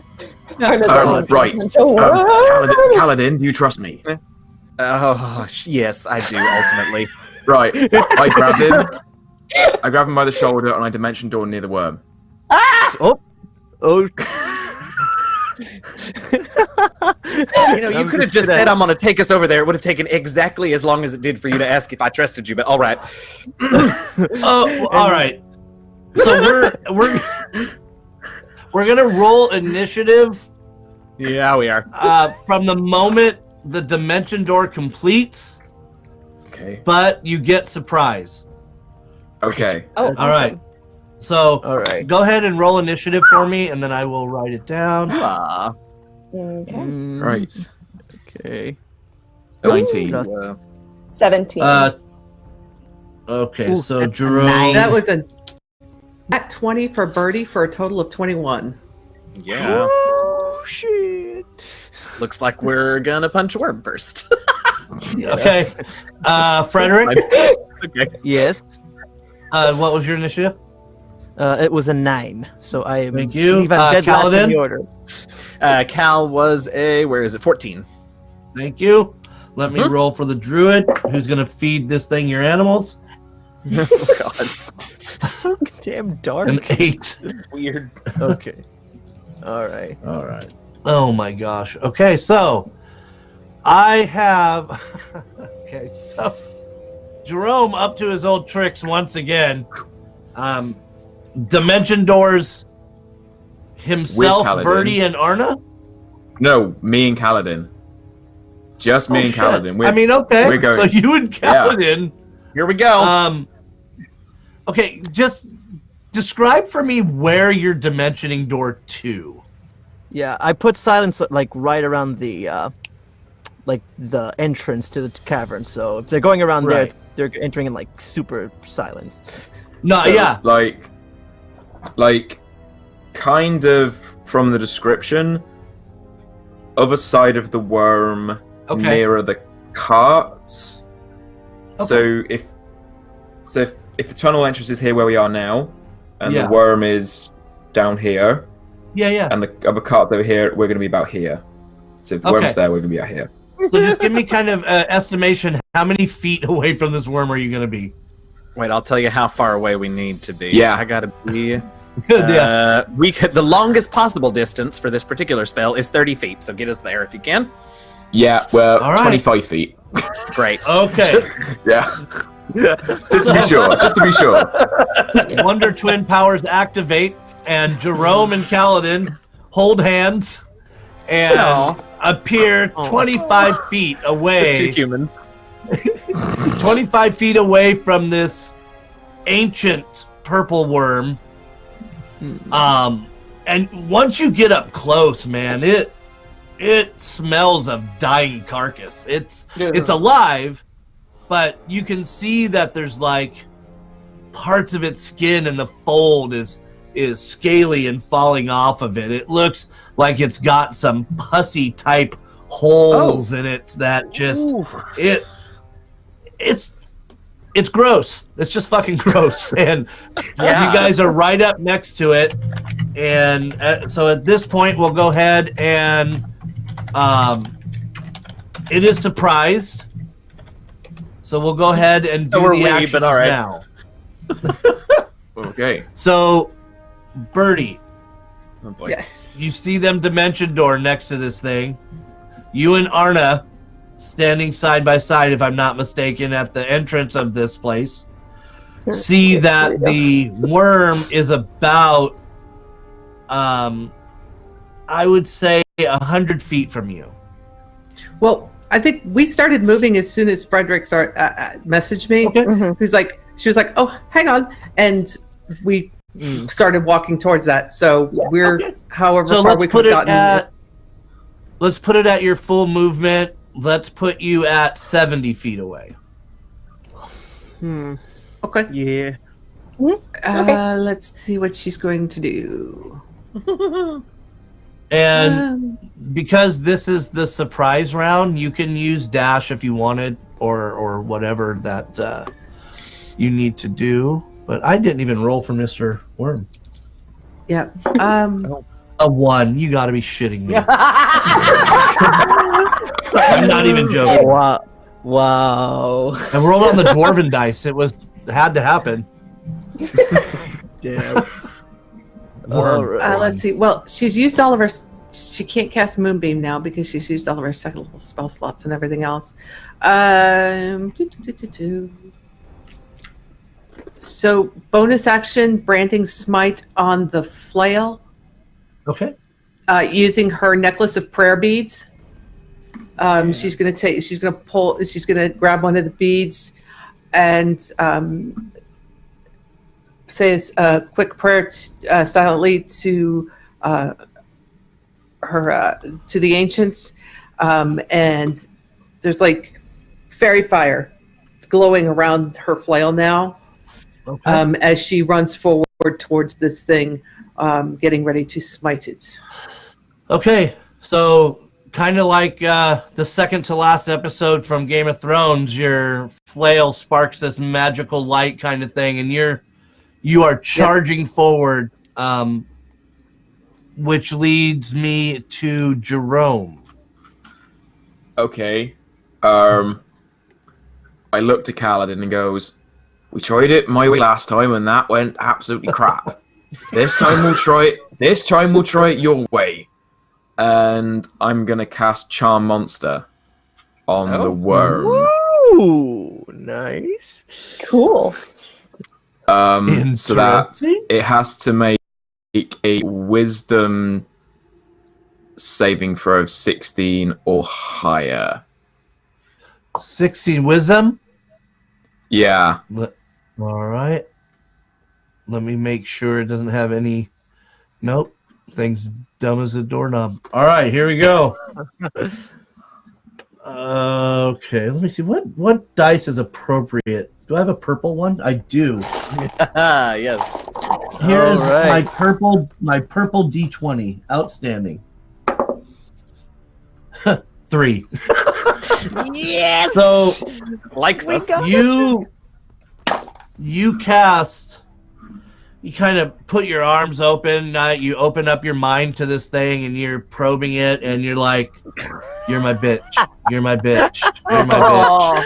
And all of a sudden, this purple worm becomes your bitch. Like it's. All right. You have successfully cast your spell on this gigantic purple worm, Right. who is now fully awake. Right. No one else harm it, or we're in trouble. Uh-huh. No one harm it. Nothing. Interesting. All right. Well, what the fuck do you want me to do? Play nice.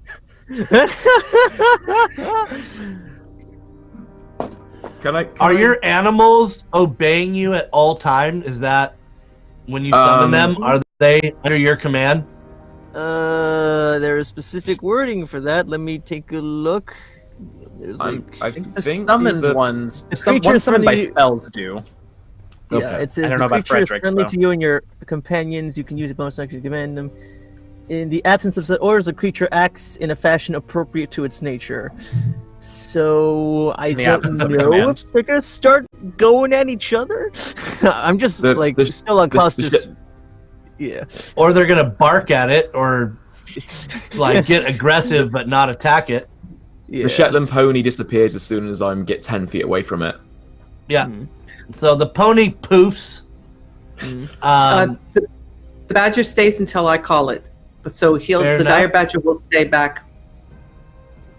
Dire Badger's staying back. We've got a boar and a lion now, right? Mm-hmm. The boar and the lion are bothered, but they are not attacking this thing. They are just in a threatened fighting stance at this point. Okay.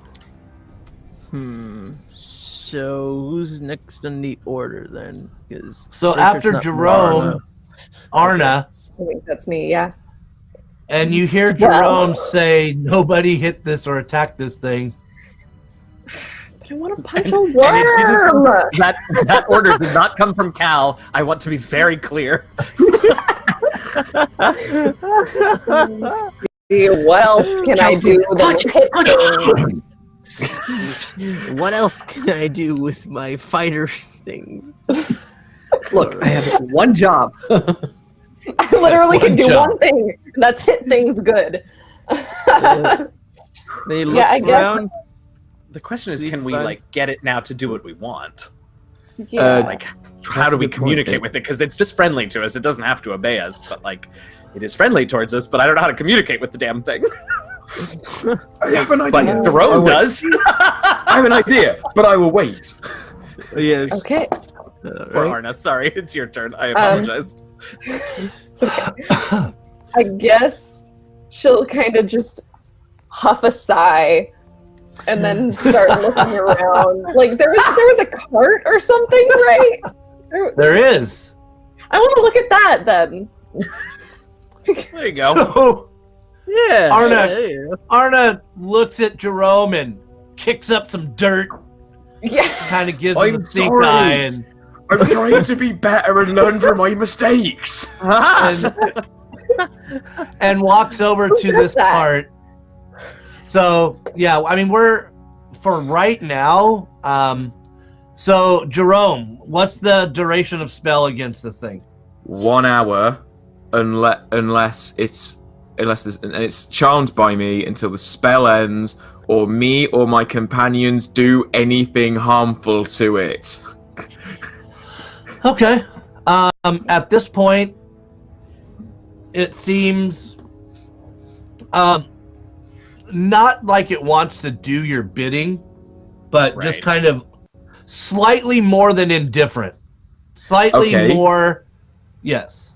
You know that scene from Jurassic Park, the first one and the original? Yeah.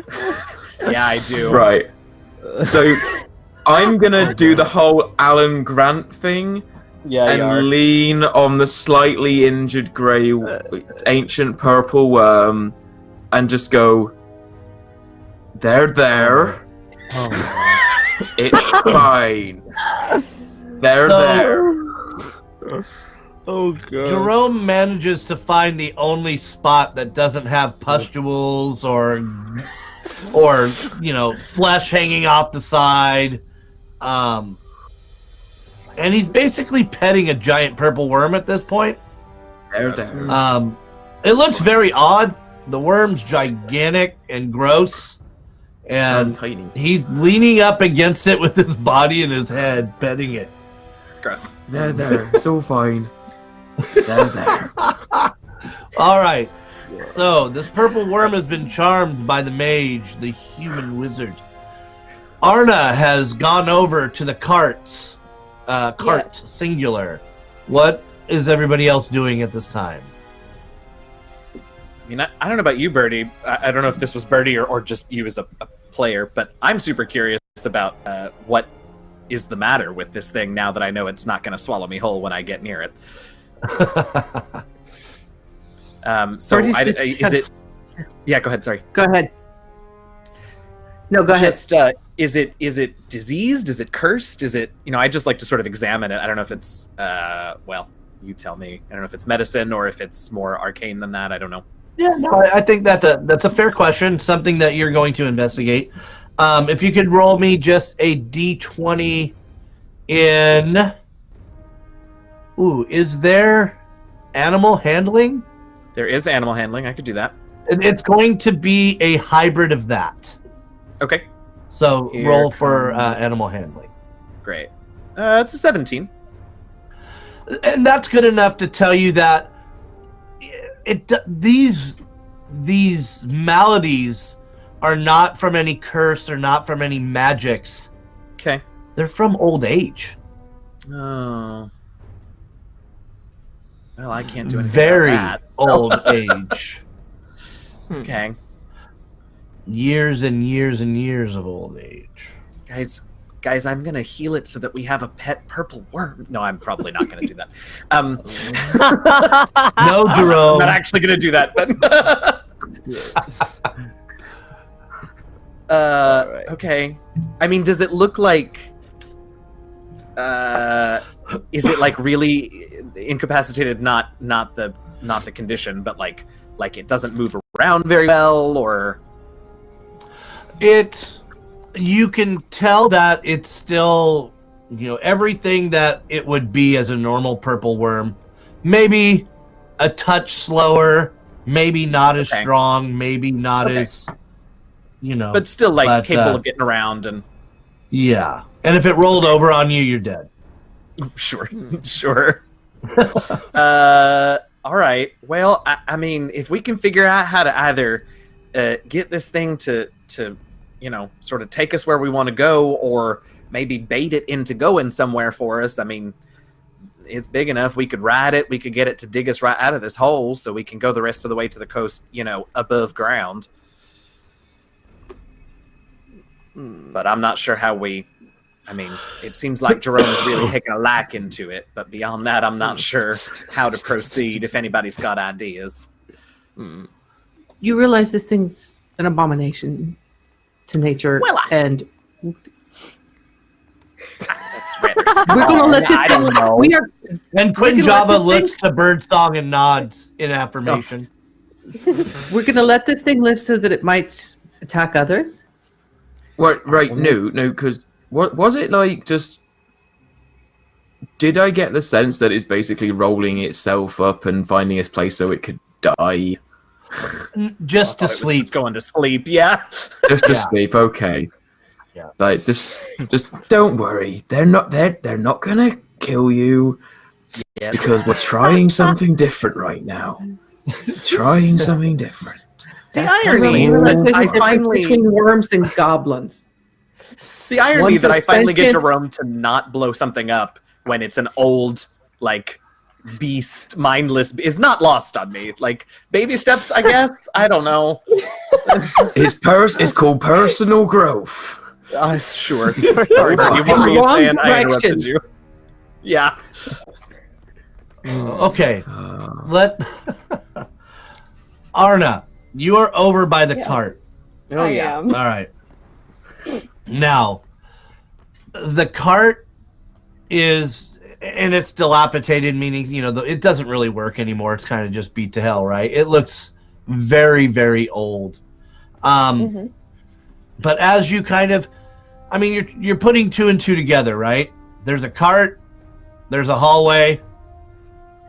You would imagine that somebody had been pushing this cart back and forth in the hallway that you're looking at. You know what I mean? So you are trying to put this whole puzzle together as to what this whole thing could be.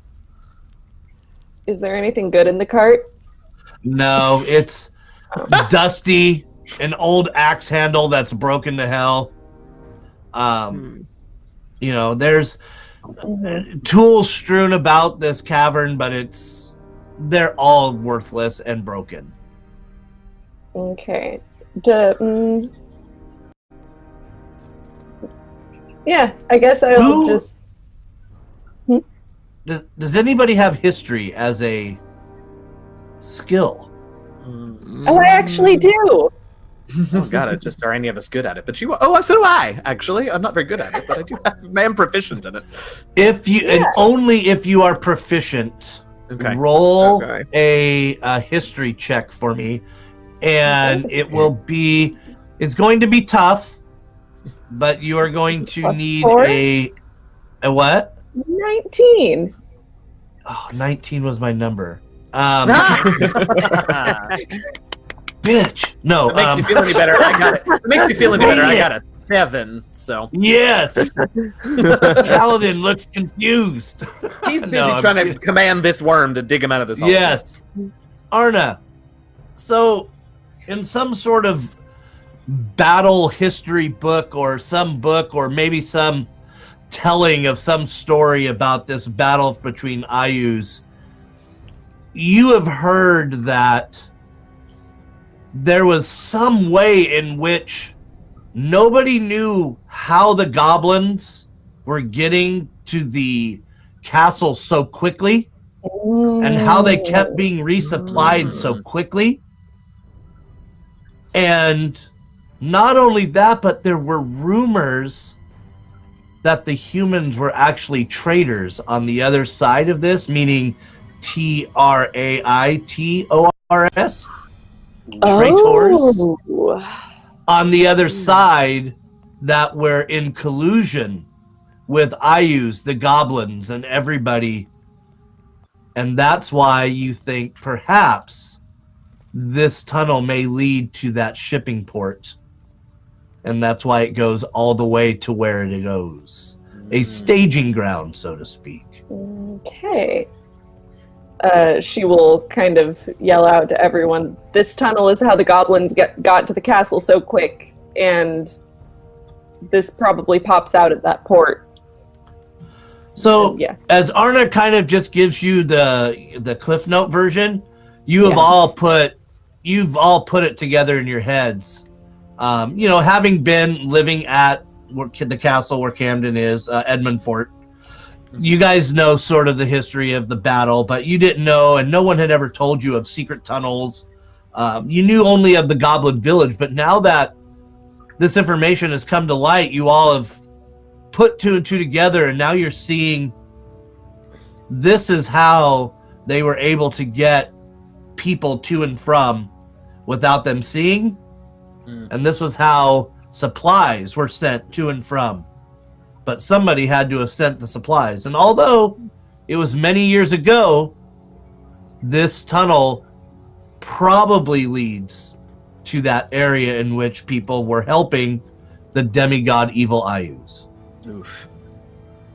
Do we have a sense of how far from where we were this other castle that we're heading towards was?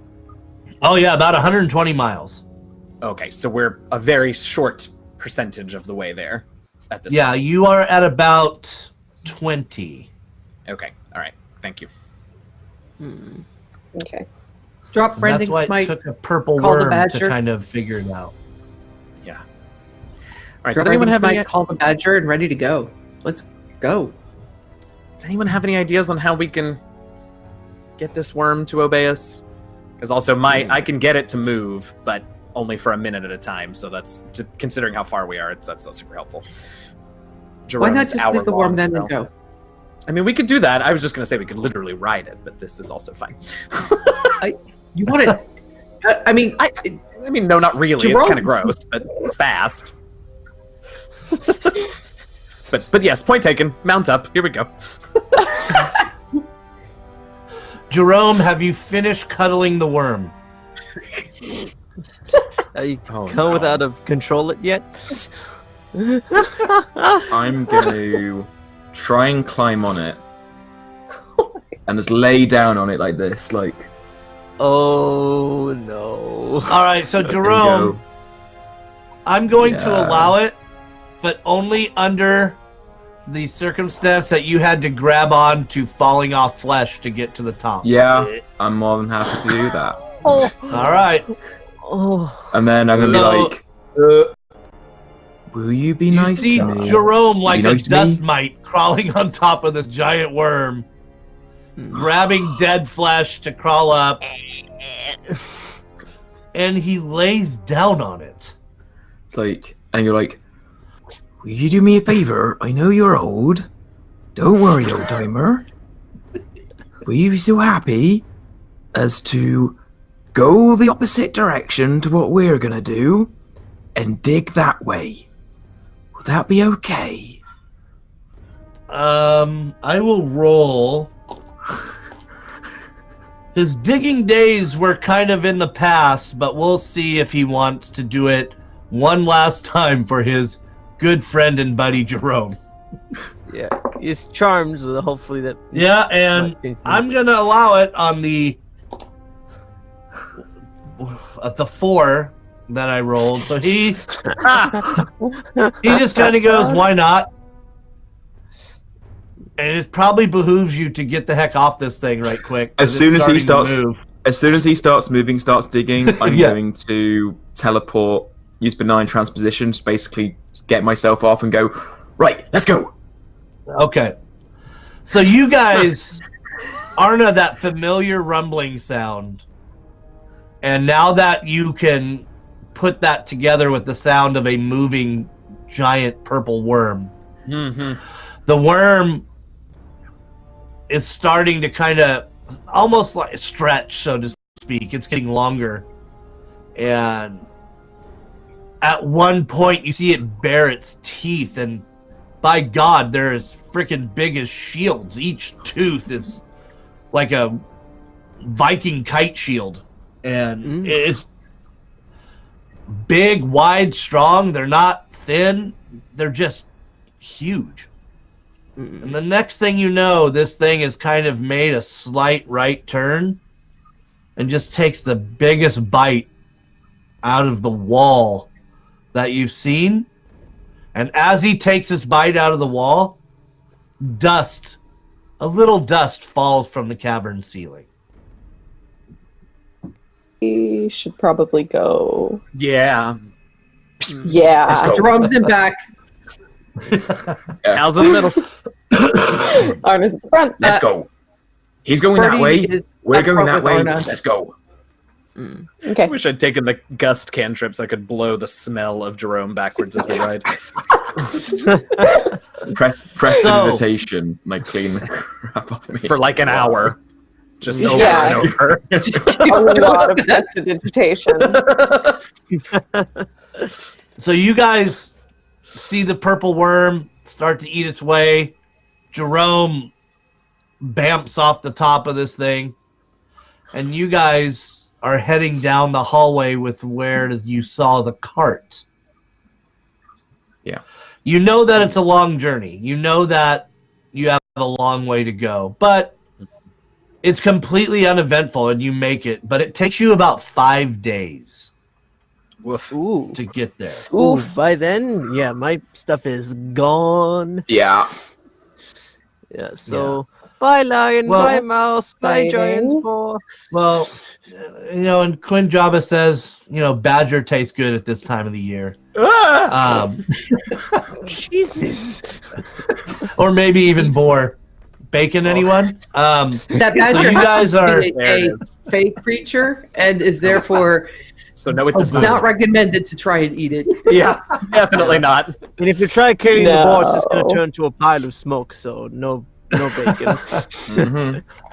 What is that? Imaginary badger smoked bacon. Ah, yes. All right. So Delightful. Mm. you guys, 5 days. Takes you 5 days. And Frederick, you notice that once you hit a certain point, you are on the incline again. A very slight incline. Okay. And you finally have hit this, excuse me, you've hit this area where the hallways get wider. You see before you almost like a gate, but a very large gate. Probably about 30 feet wide, 10 feet high. And you can see past it. And it looks as if you might be in the bowels of some keep, castle, area, warehouse. But it is all stone at this point. So it's just nicely carved stone, like as the artisan craftsmanship Stone on the improves, you know? side with actual masonry. So it looks Okay. like a castle type. It is locked. It is rusted. And it doesn't appear to have been traversed in some time. So whoever was using this hallway hasn't been here in a good while or so.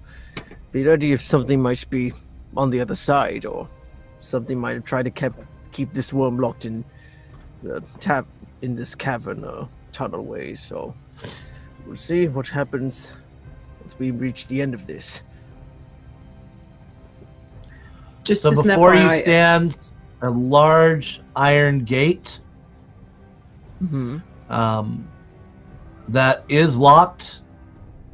It's rusted, but you can see in the room, it guards a room that is probably 40 by 40 feet.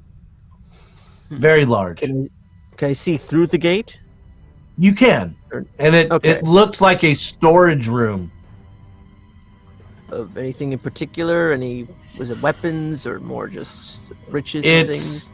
destroyed, mildewed, broken, wood, hay, maybe even a bone like necklace or bracelet, but shattered. It just is there appears another way like it. out? Not that you can see through the gate, but you would assume there is. Could I make an investigation on the gate to see how it unlocks and opens, if we can unlock it? Yeah. And you don't need to roll for this. The lock is on the other side. Okay, so the lock is actually one-sided. There is no, you'd have to reach your hand around to open it from that side. There is no keyhole on your side. Do you want me to break it? Do you want me to go around? Do you want me to go teleport through and unlock it? I mean, Really might feel be an like we should idea. let Arna. I really feel like we should let Arna break. Yeah, we something. should. Okay. Yeah. I didn't get to punch the worm, guys. I know, and I appreciate you so much. Again, the irony is not lost on me, but I'm proud of all of you. So I feel like we should let Arna do this one. Yeah. yeah, let's have some fun. Go whack at that gate. I would like to try and break the gate open. Okay. Strength check, please, and let's make it a 17. Okay, so this is +5. All right. 15. No. So you see Arna punch it, kick it, grab it, and shake it like she's not happy with it. I have And got it to remember that. looks I can like cast it wants to guidance. give, but it's simply. I had a completely inappropriate joke, is why I switched gears right there. If you didn't notice, Yes. and Birdie she- goes over to Arna and taps her on the shoulder. Goes, would you like some help, love? Just want to. Put you and me together. We'll do this. Okay. Birdie's gonna I'm gonna- kick the Sure. gate in its shins. I feel bad because I forgot that I could. I really want to win for Arna, so I'm gonna cast guidance on her. So you can add a D4 to your next ability check. And Okay. and just as, Using- and Arna just as a bit is of using sorry. help There action you go. to Okay. give Arna advantage. Yeah, so as she'll well. get an assist, and And- not only and that, just but as a bit- Arna, you And just a all of bit- a sudden feel like a badass. You're like, yeah, what's going on here? As Kaladin kind of snickers behind you, like, yeah, So Get it? And just as a bit of flavor, I'm going to cast Prestidigitation. So when Arna hits it, it's going to go into a little bit of sparks where she punches it, and there's going to be like the fake new musical notes of like a. Okay. So roll. You get advantage. Roll me 2d20. It's still a 17, but And then plus get- the get- D4 from you get it guidance, right? plus, yeah, Yeah. Okay. with Birdsong pulling it from the There's a ground. What? Let's try that again. Oh no! Natural 20. Oh, Natural Okay. Okay. Oh, roll a D4 because that's a 8 D4. plus 5, so that's roll a 4 on your 13. D4 and you'll get Come it. on. Come You can on. do it. You can do it. That's not gonna do it. oh. Kaladin shaking his head. Sorry, everybody. Once again, Arna, this gate, it just doesn't like you, and it doesn't want to open. Hold on, Anna. I really hate to steal the moment, but let me just go take a look at it. And I'm gonna go to the gate, and I'm gonna cast Yeah, knock. fine, sure. You're gonna cast knock? Yeah. Oh my gosh. Okay. And Birdie puts cotton in her ears and covers them. Yeah, we know what's Oh coming. boy. Whoa, whoa. All right. Is this the same birdie who did Thunderous Smite in the crowded bar? With... Yes. However, that was for fun. We're trying to sneak into a place, and he's about to do cast knock. Fair. All right. Good point. Oh, Fair. Oh, I forgot that it makes that loud of a noise, but I already Well- said so.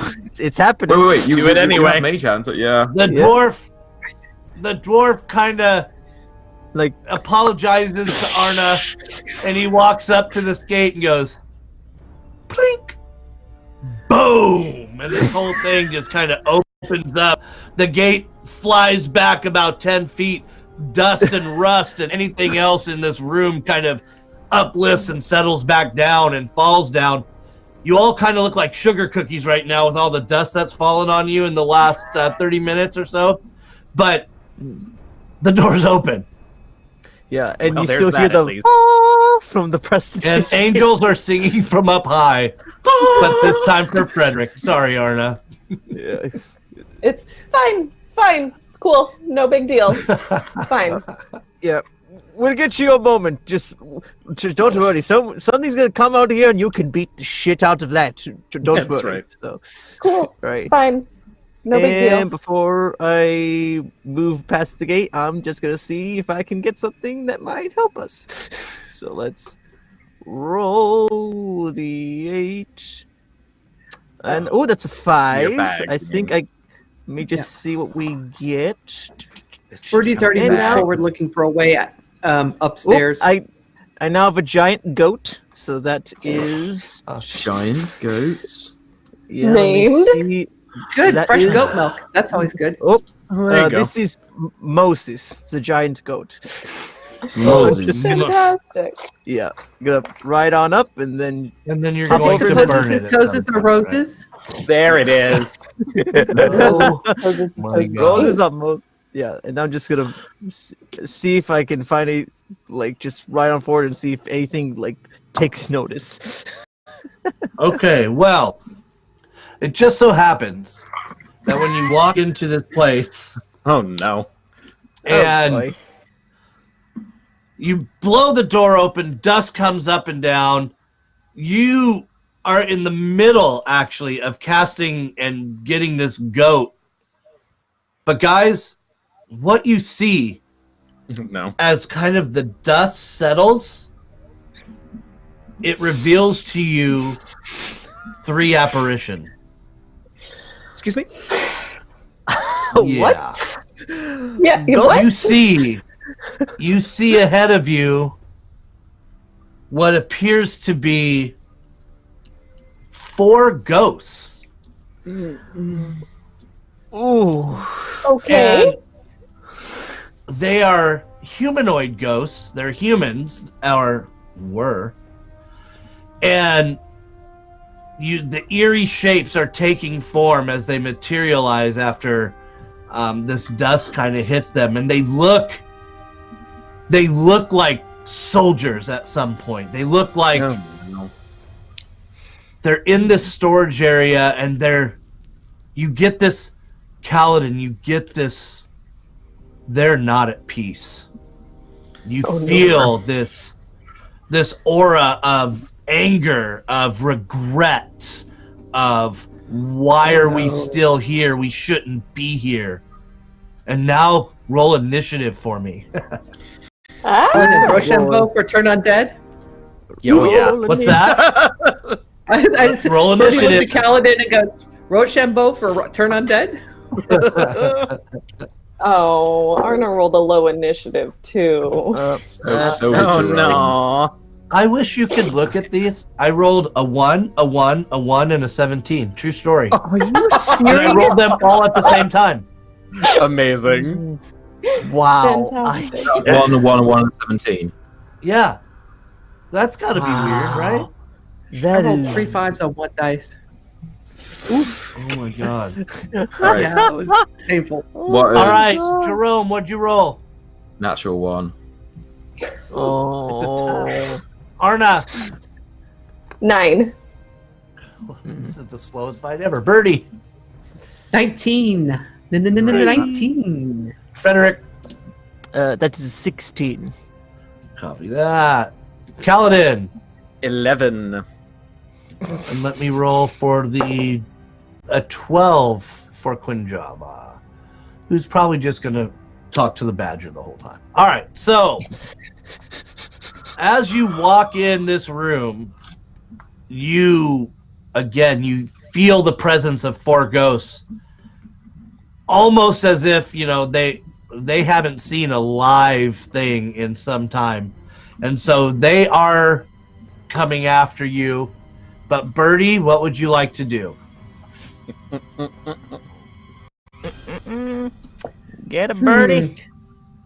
Right. Hold on 2 seconds. Yep. Okay, we're doing this. Birdie is casting Divine Smite on her flail as a bonus action using a 2nd level spell slot. Okay. And then she is going to start swinging. So, Okay, Yeah. so there are 4 ghosts, and if you've ever been to Disneyland and Pirates of the Caribbean, 2 of them are over here, were sitting down, looked like they were recreating something in their life that was happening over here. And then on the other side of the room, the same thing. They were standing. The other 2 had been sitting and got up. The other 2 are over here. And so which ones do you want to attack? Or whichever ones are closest to me. It really makes no much. So she's just going to approach the two that are closest to her and take her two attacks. Yeah. Okay, so go ahead and swing on Ghosty number 1. That's a 14. Okay, let me make sure. And this is a magical weapon, correct, that you're using? That is correct, and it has branding smite on it as well. Yeah. Okay, I will just make sure. Well, unfortunately for this ghost, you do strike it. Go ahead and roll damage. All right. So this is going to be interesting. So that's going to be a total of 348 plus. So yeah. So it's 1d8 plus 3. So that's sorry. That should be. A 6, not 6. It's a total of 6 bludgeoning. Okay. And 14 radiant. Okay.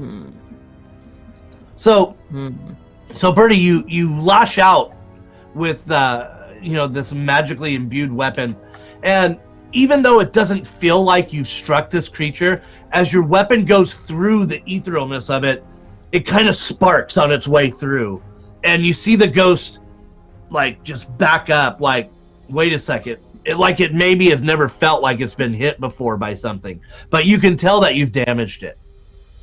Okay. And second attack, same thing. Okay. That's a 21 to hit. That'll do. 4 points of bludgeoning. And another 16 of radiant. Yeah. So, boom, boom, Bertie charges this thing you can barely see, and sparks fly twice as she swings and obviously connects, but this visage still stands before you, but looks confused as if it hasn't felt pain before in this form. At the Celtic tree, or the tree of life symbol that's on her shield, kind of glowing faintly green, and she's just staring at these things, going, "You are unnatural, and you must go to your rest. I charge you in the name of the Tuatha De Danann. Leave this place." And she's ready to go again. Okay. Huh. I love it when she gets religious like that. Frederick.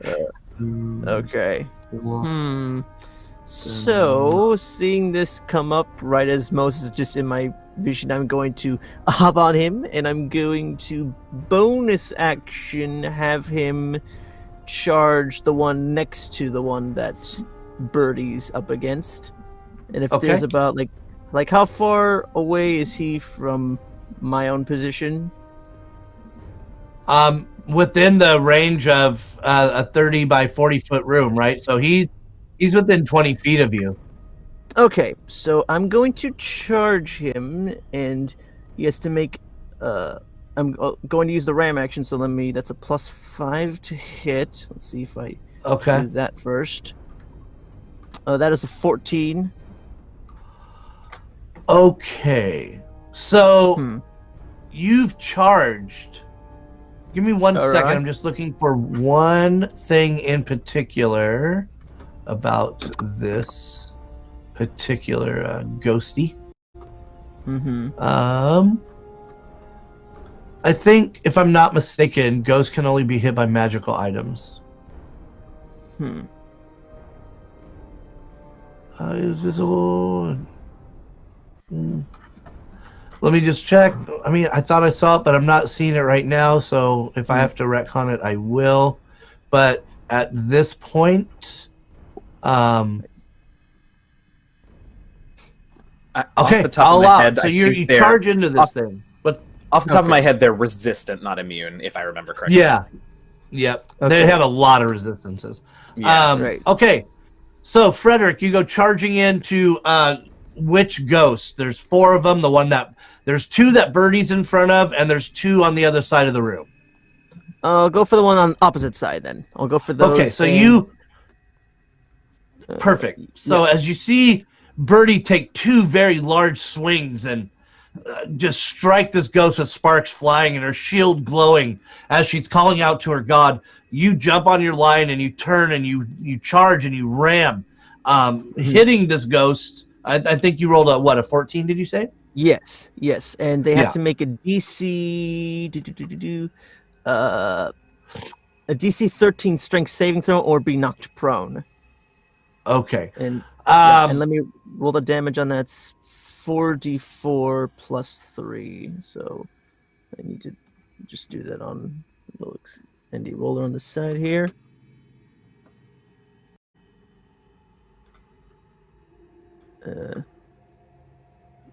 Just pull that up. 1 and another one. Let's see what I get.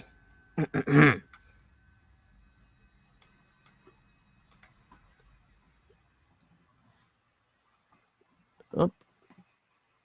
Am I still coming in? Yeah, I'm just rolling. Yeah, we hear you. What do you got? Damage. All right. Okay, so that was a total of 12 damage on the ram. Okay, and what is that, bludgeoning? Yes. Okay. Bludgeoning. And he is now prone, so I'm just going to not have a close look. Well, let me fix that for you. You do the damage, but you fly right through it. You don't You don't ram it to the ground. You're expecting that full-on contact, right? Where you get up there and you fly, you make the swipe, you use the a headbutt, and even though it's damaged, it doesn't fall. You go right through it. All right. So seeing that's more of a spiritual thing, I have rapier in my main hand. I'm going to cast. It's good, like gauntlet over here, and I'm going to where I am and cast vicious mockery on it. So that is a DC 16 Wisdom save. All right. So DC 16 as you're, talking trash to this thing and trying to make him feel bad. A 4. And what kind of mockery are we talking at these ghosts about? I'll just be like, oh, don't worry, friend. I'll put you to rest soon enough. And that is 4 damage total. Necrotic, I believe.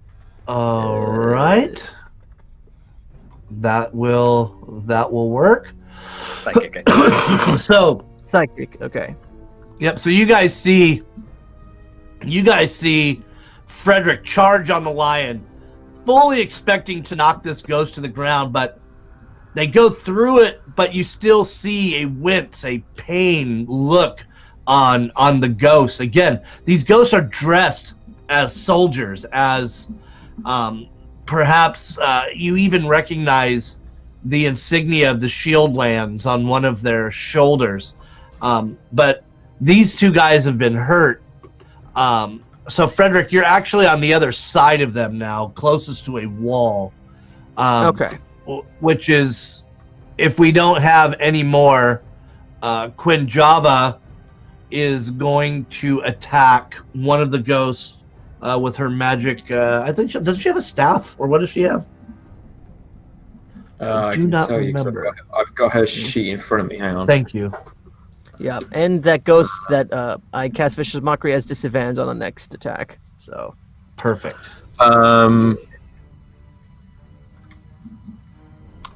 She's just got a normal staff. However, she's got in her because she's Moon Druid, she's got Beast Form, so she can all her strikes count as magical for overcoming resistances and immunities to damage. Oh, perfect. Fine. Okay, so that I like it. So she is going to. Let me look at the right now. So I will tell you anything up to a. Oh, what's she? She's a Moon Druid. She's 8th level Moon Druid. So up to CR, still 2, I think. 2. Oh, I said, is it? I'm is thinking it she's going to change. She's going to turn into a dire wolf. Oh wait, hold on. 8. She is going to turn into a. She's going to turn into a. Let's do this. a giant eagle. Ooh, all right. So she's going to turn all of a sudden, Quinjava, poosh. And because you didn't take notice, but the ceiling's fairly high. It's like 20 feet. And there are areas that she can perch on. There's like chains where the torches are. But she turns into this giant eagle and she screeches in this small space, and your ears reverberate as she charges one of the ghosts. And one of the talons swipes through and misses, but the other one certainly hits, striking ghost number 3, and that's going to be for a total of, from what I understand, 8. Nice. All right. So she is hovering and fighting ghost number 3 in this place. And now, if I'm not mistaken, it's going to be Kaladin. You see this absolute pandemonium going on in this room. All right, so Kaladin will raise up his holy symbol of Rao, and it will begin to glow in his hand, and he will intone in a commanding voice, in the name of Rao the Peaceful, I abjure you. And I'm going to, where's the button? There we go. I'm going to turn undead. So the ghosts need to make DC 16 wisdom saving throws, please. Okay, so DC 16. Let's make sure. All right. They have no resistances against any of that. They do get a +1 because their wisdom is 12. Sure. All 4 dice going in a row.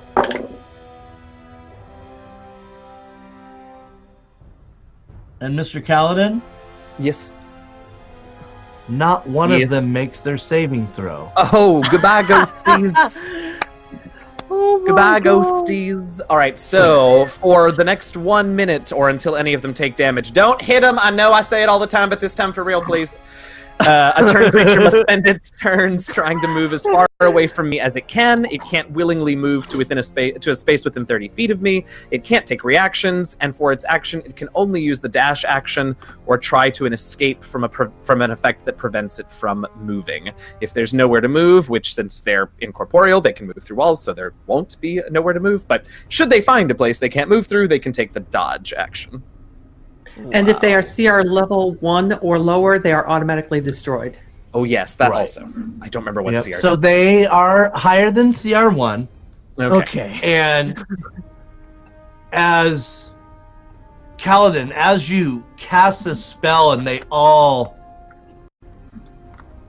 look scared, you hear, "We deserve our fate." And they start to move to the sides of the room, but you notice they can't leave. Oh. They can't go through these particular walls here. Interesting. Normally, you know that a ghost can go through anything. But for some reason, they're stuck in this very room. Interesting. Cal will actually say, now that we've got a bit of breathing room, maybe we actually do want to dispatch these poor souls and free them from this torment. And that taking would them be one on at a time Arna. very carefully. Yeah. And then on Arna, and then Jerome would still be able to have their combat action or any action you want to do thereafter. So Jerome, Arna, you're actually up. Yeah. Arna holds up her special undead killing mace and looks at Kaladin. Oh, God. And said, "Can I please hit the ghosts?" And Cal will nod and say, "Yeah, let's take them one at a time so they don't overwhelm us. But yes, I think you can hit them." Arna goes over to the first one that is closest to her. And Okay. would like to swing on it. Okay, so Birdie's in front of ghost number 1. You are approaching ghost number 2. Okay. And you're going to go ahead and attack it. Yes. All right, go ahead. So this is with a +8 to hit. All right. So that's a 15. That'll score. Go ahead. Fantastic. And one moment. Oh, I have my mouse here. Okay, let me pull it up. This is extra fancy. So when you hit a fiend or undead with this magic weapon, that creature takes an extra 2d6 radiant damage. And if the target has 25 hit points or fewer after taking this damage, it must succeed on a DC 15 wisdom saving throw or be destroyed. On a successful save, the creature becomes frightened of me until the end of my next turn. Okay, so you did strike the creature, hitting it. Again, you thought that you would feel some resistance, but no, it goes through creating a light once again as you strike this ethereal thing. Go ahead and roll damage. Okay. And I'm assuming it's 3d6 because undead? Yeah, so I get the extra 2d6, right? And what kind of damage are you giving it? Radiant. Radiant, and was it a flail or a mace? And bludgeoning. Okay, so it does have resistance against bludgeoning, but not your radiant. Okay. So just break those two up when you give them to me. Oh, sorry. It's okay. Well, we can say the first one is bludgeoning, so that 4 can be bludgeoning, and then 6 radiant. All right. And then, if it doesn't explode, I'll do it again. Okay, it doesn't explode. Okay. It looks like it took very little damage, actually, but you swing one more time. Oh, and sorry, that would be a total of 9 bludgeoning damage, not 4, because of my damage bonus. Got it. All right, so now you see it. It was in this state of confusion, but now it narrows its beady eyes on you. Swing it again. I swing it again. Do it. All right. I need my d20. There we go. So that is an 18 to hit. That'll score. Nice. Show me money. First one will be bludgeoning, so that's 10 bludgeoning plus 7 radiant. And if it's under 25, it might explode if it doesn't make it. It now is under 25, and so I need a 15 or better. 15 or better on a wisdom saving throw. So for the first time, this dice rolls a 16. So it doesn't explode into etherealness. Okay. But you've noticed that you've heard it. And now, Jerome, you see Arna just walk up trying to put this poor ghost out of its misery while the other 3 are attempting to move away towards the corners of this room, if you will. Arna takes a deep sigh after hitting it twice, and it doesn't explode. Well, Jerome is going to walk over to one of the ghosts in the corner. Okay. Oh boy. And he's going to ask them a question. He's going to ask them what happened here. Okay. So while Arna's over trying to dispatch this one ghost in the corner and the others are trying to move away, Jerome moves into a position to get close. And what do you ask again? One more time, Jerome. What happened to you, my friend? And a look of shock comes over the faces of the 2 that you're next to. And on the other side of these 2, you see Frederick and his lion kind of going, all right, what's happening over here? Am I going to have to kick this guy's ass or not? But right now, they just... Traitors were we to our cause. Cursed are we to always stay where we gave our enemy supply. And he's still walking away from you. Yeah. Mm-hmm. And you see, again, once you're looking at these guys, you see the badge of the Shieldlands, a red shield with a black rook on it, and you know it well. This is who you are defending. You are actually a part of the Shieldlands as the heavy hitters, and this one is admitting that he was a traitor in the Great War that happened here. Okay.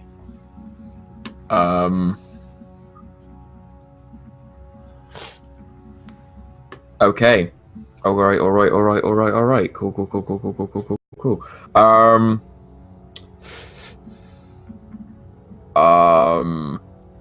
Okay. Yeah, I'm gonna. Jerome's gonna. Ask them another question. Well, because we're still in combat, it's just the one you're going to be able to ask. Okay. All right. Okay. Yeah, I'm going to cast Ice Knife. Okay. All right. So I create a shard of ice, and I fling it at one creature within range as a ranged spell attack. And you're throwing it at the one that Arna attacked, right? And I'm throwing it at the one that Arna attacks. Great. Okay. Thank you. Go ahead. That's oh, bugger. That's an 11. An 11 will hit. Okay, so that takes 1d10 piercing damage.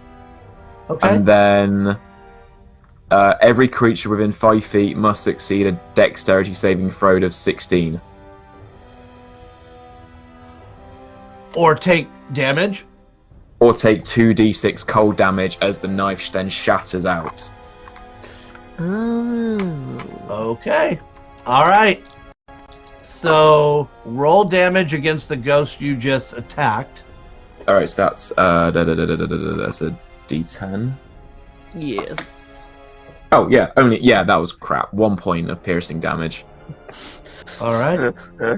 But then every creature that fails a dex save throw takes 9 points of cold damage. Ooh. Okay, that fails. Right, so 9 points of cold damage. Okay. Well, they both failed. And oh man, just passed. Okay. So you throw this dagger, right? You toss it across the room, and it strikes home into the chest of the ghost you were aiming. But once again, it looks surreal. It looks, it doesn't really stop, but it goes through and the damage is done. But when the dagger hits and this cold kind of explodes out of it, you see the other ghost that Birdie was in front of just kind of look and disappears. Poof. But one yet stands in front of Arna. Two yet stand in front of you and Frederick, who at this point are turned and not. However, there is one angry ghost at this point. And Arna, you are going to be the subject of a possession. No. Is Arna within 10 feet of me? No. Is Arna within 10 feet of me? Love that. I need would to say know. Arna's So within 10 feet of you. exciting. Okay. Yeah. So Arna, if you need to make a saving throw, you will get to add +5 to Okay. it, and you are resistant to damage from any spell as well. Okay. So it's not a spell, it's an innate ability, but you'll get the +5 for sure. This ghost is attempting to possess Arna. And you see Oh no. these hands, ghostly. You can't see he reaches for your throat, Arna, almost as if to just gain entry into your body. And roll me a saving throw, a Charisma. DC 13 saving throw. So What with your kind? modifiers, What kind Go of for saving throw? a Like- charisma saving throw. I have a -1. So you have Okay, a +4 fine. total. So yeah, I have a +4 +4 total. Yep. Nice. Oh. Okay. That's a 23. That's 23. That's a 23. Oh, Yeah. Arna, Arna, knowing this ghost, knowing that this was the weakest spot in your armor, in your fighting ability, knew this was its only chance to survive. And it grabs your throat, and you feel these fingers tingling on both sides. But you No. overpower it, and it looks shocked as it backs up quickly, and it cannot enter your body, and it looks angry but not defeated. I feel powerful. And the other two ghosts are now trying to walk to the other side of the room to get away from Frederick, which will take us back to Birdie.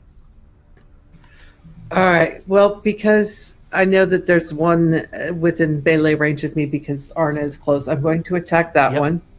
Okay. I'm going to use bonus action.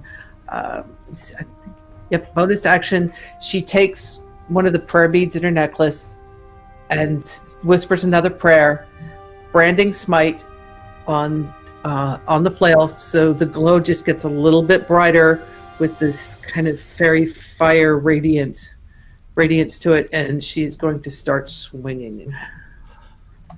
So Birdie, once again, her weapon flares with light and fire of a special god type of thing, and she swings.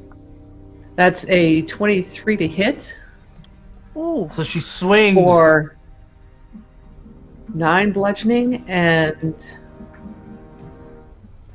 7 radiant damage. So Birdie, you and- swing your mace. Is it a mace or is it a flail? It's a flail. Right. So you swing your flail through the air after a small but potent prayer, and this flail goes through and it rips the ghost asunder as tendrils of smoke-like etherealness kind of just dissipate into the air. And what you see before you now is simply the wall that is in front of you. A ghost no longer stands. Is there another ghost within range that I can get within melee range of? Yes. Ghost number will- 3 is so you have Jerome, the two ghosts, and Frederick. So the ghosts are sandwiched kind of in between Jerome and Frederick, but there's definitely an avenue with which you could run over there and smite one of these things. Ghost number 3. It didn't take it. There we go. That's a dirty 20 Yeah. And that'll score. for 10 bludgeoning Okay. and another 6 radiant. If the ghost Okay. is not destroyed, it cannot become invisible and sheds dim light in a 5-foot radius. Okay. So you've dispatched one ghost. You turn on your heels and you charge into the next one, striking this ghost, knowing that you've hit home. And while you've done some damage, you know that you haven't done nearly as much as you had to the other one. This one appears still to be strong and on its feet, but it is glowing. Okay. And that and she brings takes us up- to... Go ahead. I was going to say, she takes up position and she's ready to go for next time. And so Frederick, Yeah? charging from the other side of the room, you see Birdsong. She runs and hits this thing with the flail as you see small sparks kind of go through the etherealness, knowing that it's damaged. You and your lion are sort of pinned up against the wall. One ghost looks like it still doesn't want to do anything, but the one that's looking at Birdie looks like it's not very happy. Okay, I'm on the goat actually, but I will. Oh, go. My bad. Yeah, you're good. You're good. I'd say, is he looking on death's door? This one ghost? Not in comparison to his total hit points. No. Okay. Well, I'm just gonna cast Vicious Mockery. Just try to goad him to come at me. Just dancing around my little rapier to come on over. So DC's... when you cast Vicious Mockery, does the target have to be looking at you, or is it just within earshot?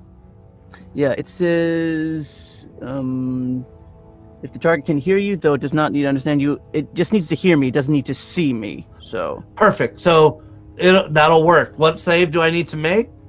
16 wisdom. So copy. All right, and that's a 13, so fails. All right, I will throw the 2d4, and that is a whole 7 radiant damage. Oof, or psychic. Take that. Yeah, she's looking good. So once again, Frederick's throwing insults at, and apparently words hurt. And as this ghost, it seems like you might have hurt its feelings. It doesn't feel good about it, and takes. I mean, for me, I would think that'd be psychic damage if it's it's Vicious psychic. Mockery. You notice that you've done a little damage to this thing. Yeah, and bonus action, I know it says Ram, but for flavor, I'm just gonna have Lois Moses turn around and see if he can hoof kick this thing. So I'm just gonna have it for flavor. So it's going straight out of a YouTube goat video where it jumps on its little brother and kicks its feet around. Frederick rises his goat up and tries to kick this thing. So go ahead and roll an attack. All right, that's +5. That is 23 to hit. Which hits? That scores. All right, so that's 2d4 plus 3 bludgeoning damage. Both ones, so that's 2 total. All right. Yeah, not already halved, so it's just 2 total. Yep. All right, so they don't strike home. The goat, obviously, just an annoyance, really. Not like your lion before. You're a little disappointed, really, to be honest. You're kind of sad. Dang goat. And so you see Frederick's little goat, try to beat up this ghost. Scores a little tiny hit. And then Quinn Java, once again, in her great eagle form, kind of streaks over to where the ghost that is Birdsong, the same one that you have charged, and she swings 2 great talons, hitting once, doing 7 points of damage. And she's above you, so imagine, if you will, she's in her eagle form on top of this ghost, just clawing and biting the hell out of it. You are in front of it, trying to beat the hell out of it, and Frederick's behind it, trying to tell the hell out of it. So that's what we have with this particular this one ghost. But ghost number 4 is still completely uninterested in this fight, and that's going to bring us to Kaladin. So, having heard what Jerome discovered about who these folks were, Kaladin does something that you all have probably seen happen before, but very, very rarely, which is that he gets very still and looks very focused. And you know that he has decided that not only is violence acceptable at this moment, but he is going to participate in it because these are enemies of humanity, of him and of his god, and he is implacable when that happens. So he very calmly takes hold of his amulet, points a finger at the ghost that everyone else is engaging, and just without any sort of expression whatsoever, a massive bolt of radiant energy fires out of his hand, and he casts a 4th level guiding bolt. Yeah. Jesus. Yeah. What's it? So I need to make an attack roll. Ugh. It's an 11. That hits. Okay, great. Oh boy. Good. That would have been so anticlimactic. All that build are just like, oh. Yeah, right. Okay, so this is gonna do the first level one. I'm not sure how to level stuff in this, so I'll just roll additional. So it does that plus a few more. I need plus 3 more d6. That's 17, 21, 27, Ooh. 28 radiant damage. Ooh. So And go ahead. wow. No, I was gonna say. So just you guys see, a rare occurrence where Kaladin, there's some things he simply won't stand for, and you guys know this. And it seems like when Kaladin is his most angry is when he's at his most calm, and he turns and he just points, and you see this bolt explode from his hand, and this ghost just disintegrates. I mean, it's not a slow, ethereally disappearing ghost. This thing just explodes. I mean, almost to the point to where you can feel the aura and the energy strike you, Birdsong and Quinjava, Frederick, Jerome. You feel just that negative psychic energy just being blown away from this thing as it simply explodes, and you take a peek and you just see Kaladin pointing. Are any of my allies near the one remaining ghost? All 3 of them, yeah. So the 2 ghosts were like side by side. Fantastic. So I, as that happens, and as the ghost just completely discorporates, in a voice sort of still ringing with power, Kaladin will say, "Birdie, dispatch the other." And Birdie, if you would like, you can use your reaction to take a weapon attack against the other one now. Ooh. Using my, I don't remember what it's called, something, voice of authority, part of my domain. Yep, Okay. Birdie will Kaladin, happily do so. I've never been this scared of Kaladin before. He's never usually one for violence. So Birdie, hearing your friend and comrade, and hearing that voice of, that this is important to him. This is your comrade. He really wants you as a friend to destroy this last remaining visage. You step up to it, and what do you do next? I look at Kaladin and I give him a nod of acknowledgement. We've been here. We've done this. We know. And that is a 21 to hit. That hits. That is 5 bludgeoning, and because I still have branding smite up, Yeah. that's another 8 radiant damage. Okay. So you've hit this ghost, and Birdie looks, nods, and she strikes it. And Kaladin, you see that she hit true. She strikes this thing, doing significant damage, yet it stands. And Arna, you see just what looks to be a Kaladin that's all business, a Birdsong that's all business. And you see this ghost now is a danger and a threat to your party, as it wasn't maybe a couple seconds ago. But now you notice, yes, indeed, it is a threat. What do you want to do here? You did. I'm gonna swing, and then I try to do my best, Yeah. and I'm gonna roll a 16 for 24. Was it close? You're muted. You're muted. I tried.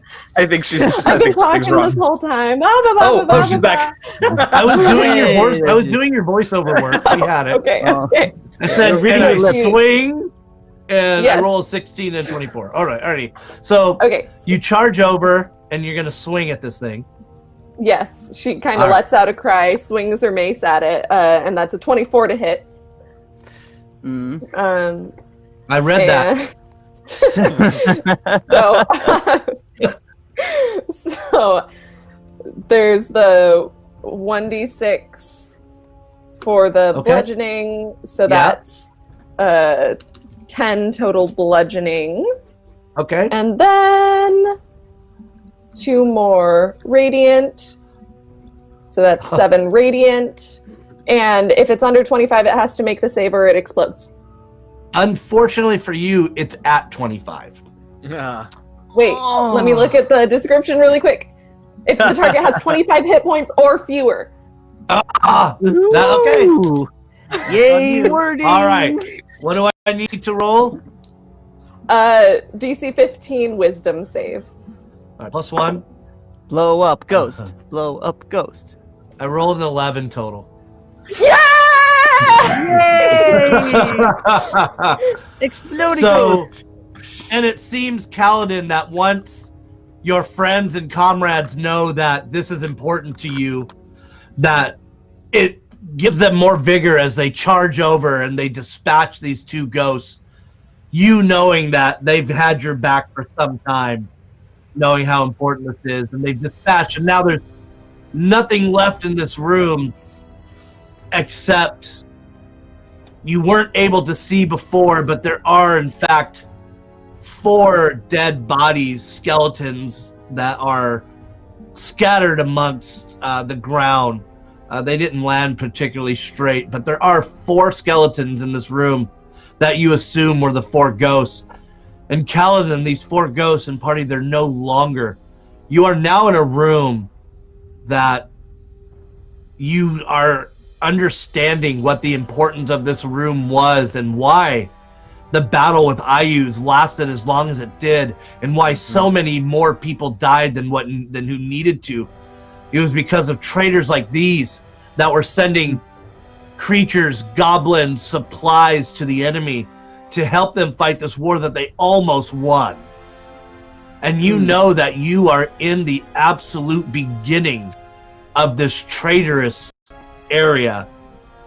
And there's only one door that leads out. It's a double door. It's about 30 feet wide and about 20 feet tall.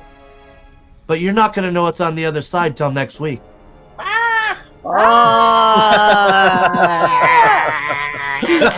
Yeah. Because I still have Branding Smite up for a minute on the on my flail, Birdie is going to destroy the skeletons Yeah. so that these I- spirits can rest.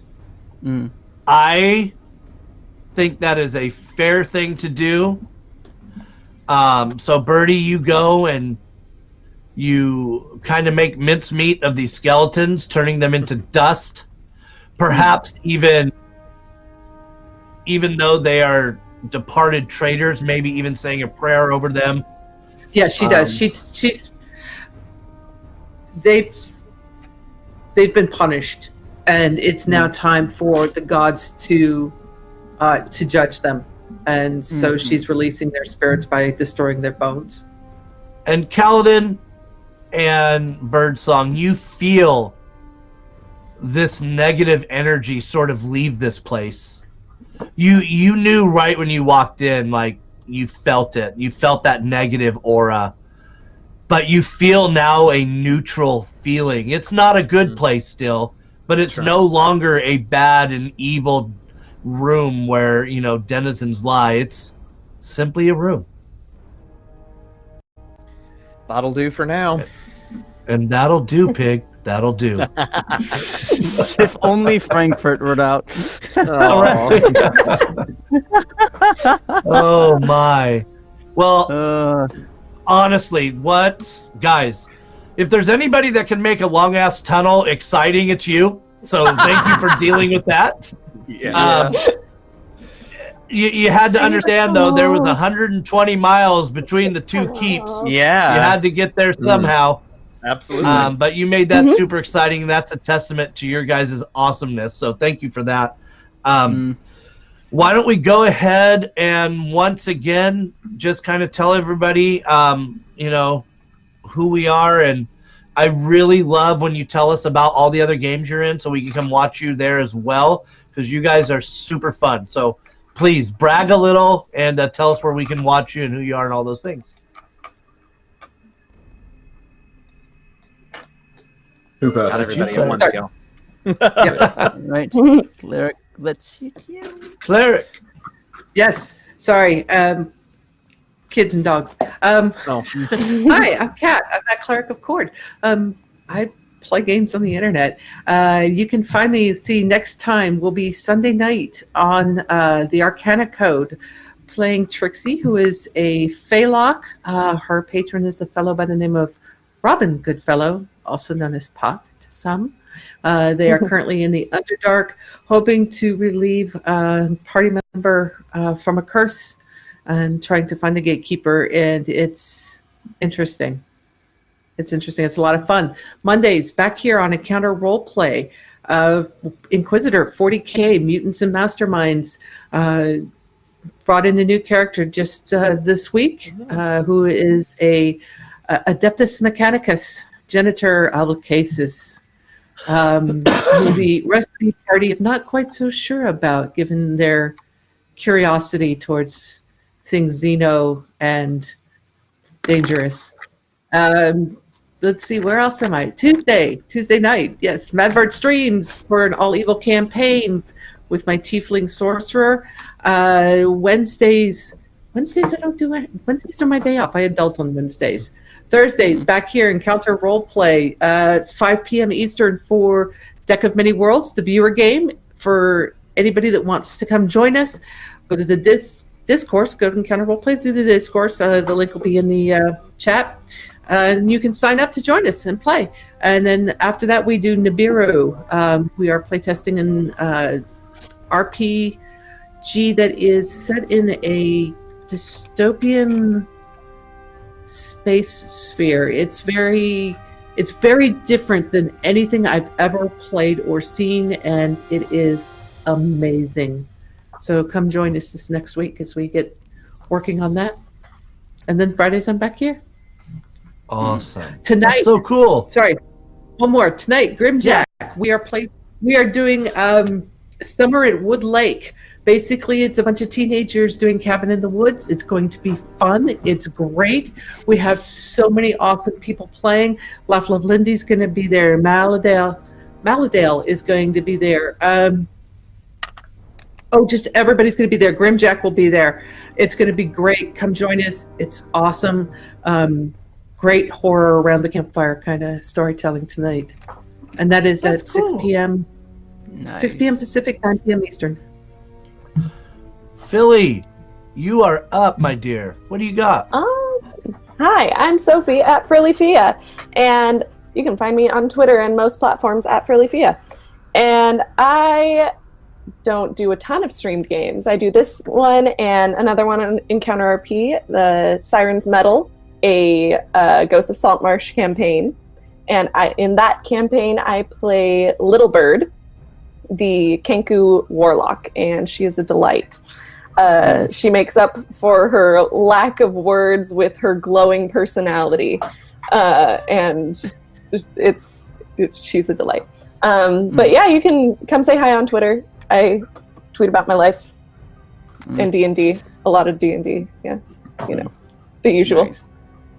Very cool. All right. Hi, I'm Kevin. You can find me on the social medias at KKudoVA. I play D&D on here and most of the other personal games, but might get into streaming eventually. But yeah, I'm a voice actor. You can follow me on the social media, see what I'm up to. Might be some D&D related things in the near future, but yeah, that's all I'm got going on. All right. I'm Debauchery. Find me at Debauchery. But no, I do think her Twitter handle is at Debauchery, correct? Yeah. Yeah. So look at her name, check her out. And hopefully she said her computer should be working hopefully next week. So hopefully she can join us again on game. Well, I heard that she is auditioning for dead body positions on any CSI show because she has been so still this whole time. It's been really good. I know, right? It's brilliant. I mean, amazing. Tim. Good. Hey, there's some who call me Tim. Hi, I'm Tim. Yes. Tim the Enchanter. Tim the Enchanter, the Wizard. I'm at Anon Moth on all the social interwebs. The last couple of weeks of my life have been absolute chaos because I had a tornado hit my apartment, but I'm fine. It's all good. I mean, chaos. Yeah, I know, it's been brilliant. You can catch me on there. I'm actually going to be streaming tomorrow, I think at like 1 p.m. Central Time over on Variant Roles. As we go through level 21 of Dungeon of the Mad Mage, and I will be playing Alistair Storm Ironmane, the Abthering Minotaur Wizard, who, unfortunately, last session didn't realize he touched a cursed object and now has got a flaw where he can get no joy out of anything in life. So there goes my dream of trying to play a happy-go-lucky Scotsman, and now I'm just a Scotsman. There's my life as a Scotsman, you know. Try to be happy-go-lucky, and then suddenly out of nowhere you're just depressive and manic, and nothing goes joy in life at all. Just like a fallen paladin is what you're playing now. Oh, basically. But I'm an albino minotaur, who's a wizard as well, who's got more health than the rest of the party. So that's going to end well as well. So yeah, that's me. All right, and I'm Eugenio, sometimes known as your friendly neighborhood Dungeon Master DM Jazzy Hands. My primary project is I am the Dungeon Master for the actual play podcast, The Last Refuge.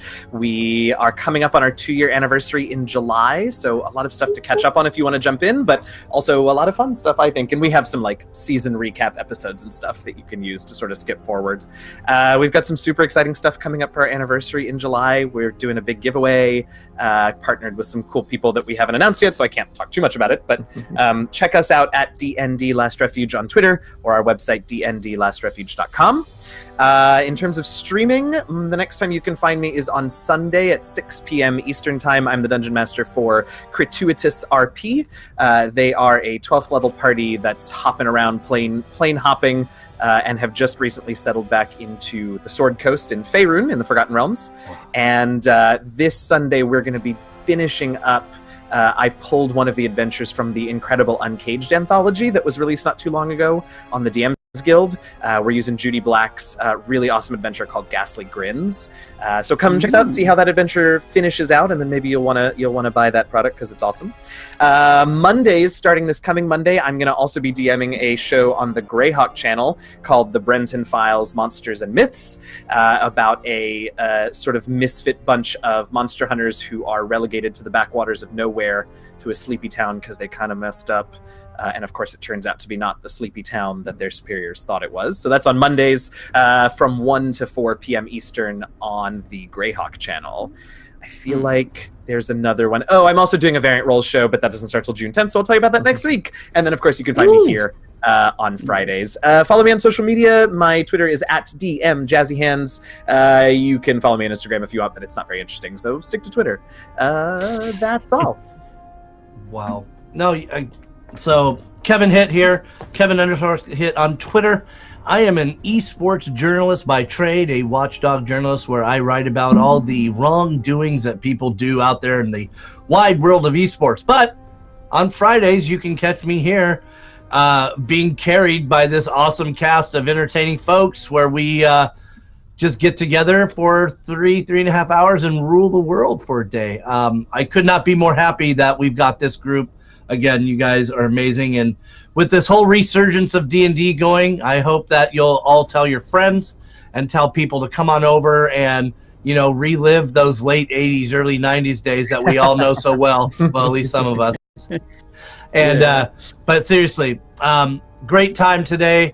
You guys always make it fun for me. Like I said, this is me learning how to do this, and it gets easier every day. So with that, we want to say thank you for stopping by. We hope that you'll come by and come to join us every week. And because the story is about to get popping, like I said, they can make a long tunnel interesting. Wait till you see where they go when they get out of this thing. So with that, we'll go ahead and we'll call it a day, and we'll say thanks. And we'll see you stick around, everybody. Friday. It looks like Assault and Justice is up next, so stick around and watch them because they're awesome as well. Yes. See, I should write that down. See how he takes care of me? I gotta have these I notes. got you. I got you. You want me to do Thank that? You want me to do you. the monster roll too? I think I've got that somewhere. No, I'm kidding. See? So hey, don't go anywhere. Stick around. Watch this next show. It's awesome. But until then, we're gonna take our bow and we're gonna get the heck out of here. And we'll see you guys soon. So take care. All right. Bye, everybody. Bye.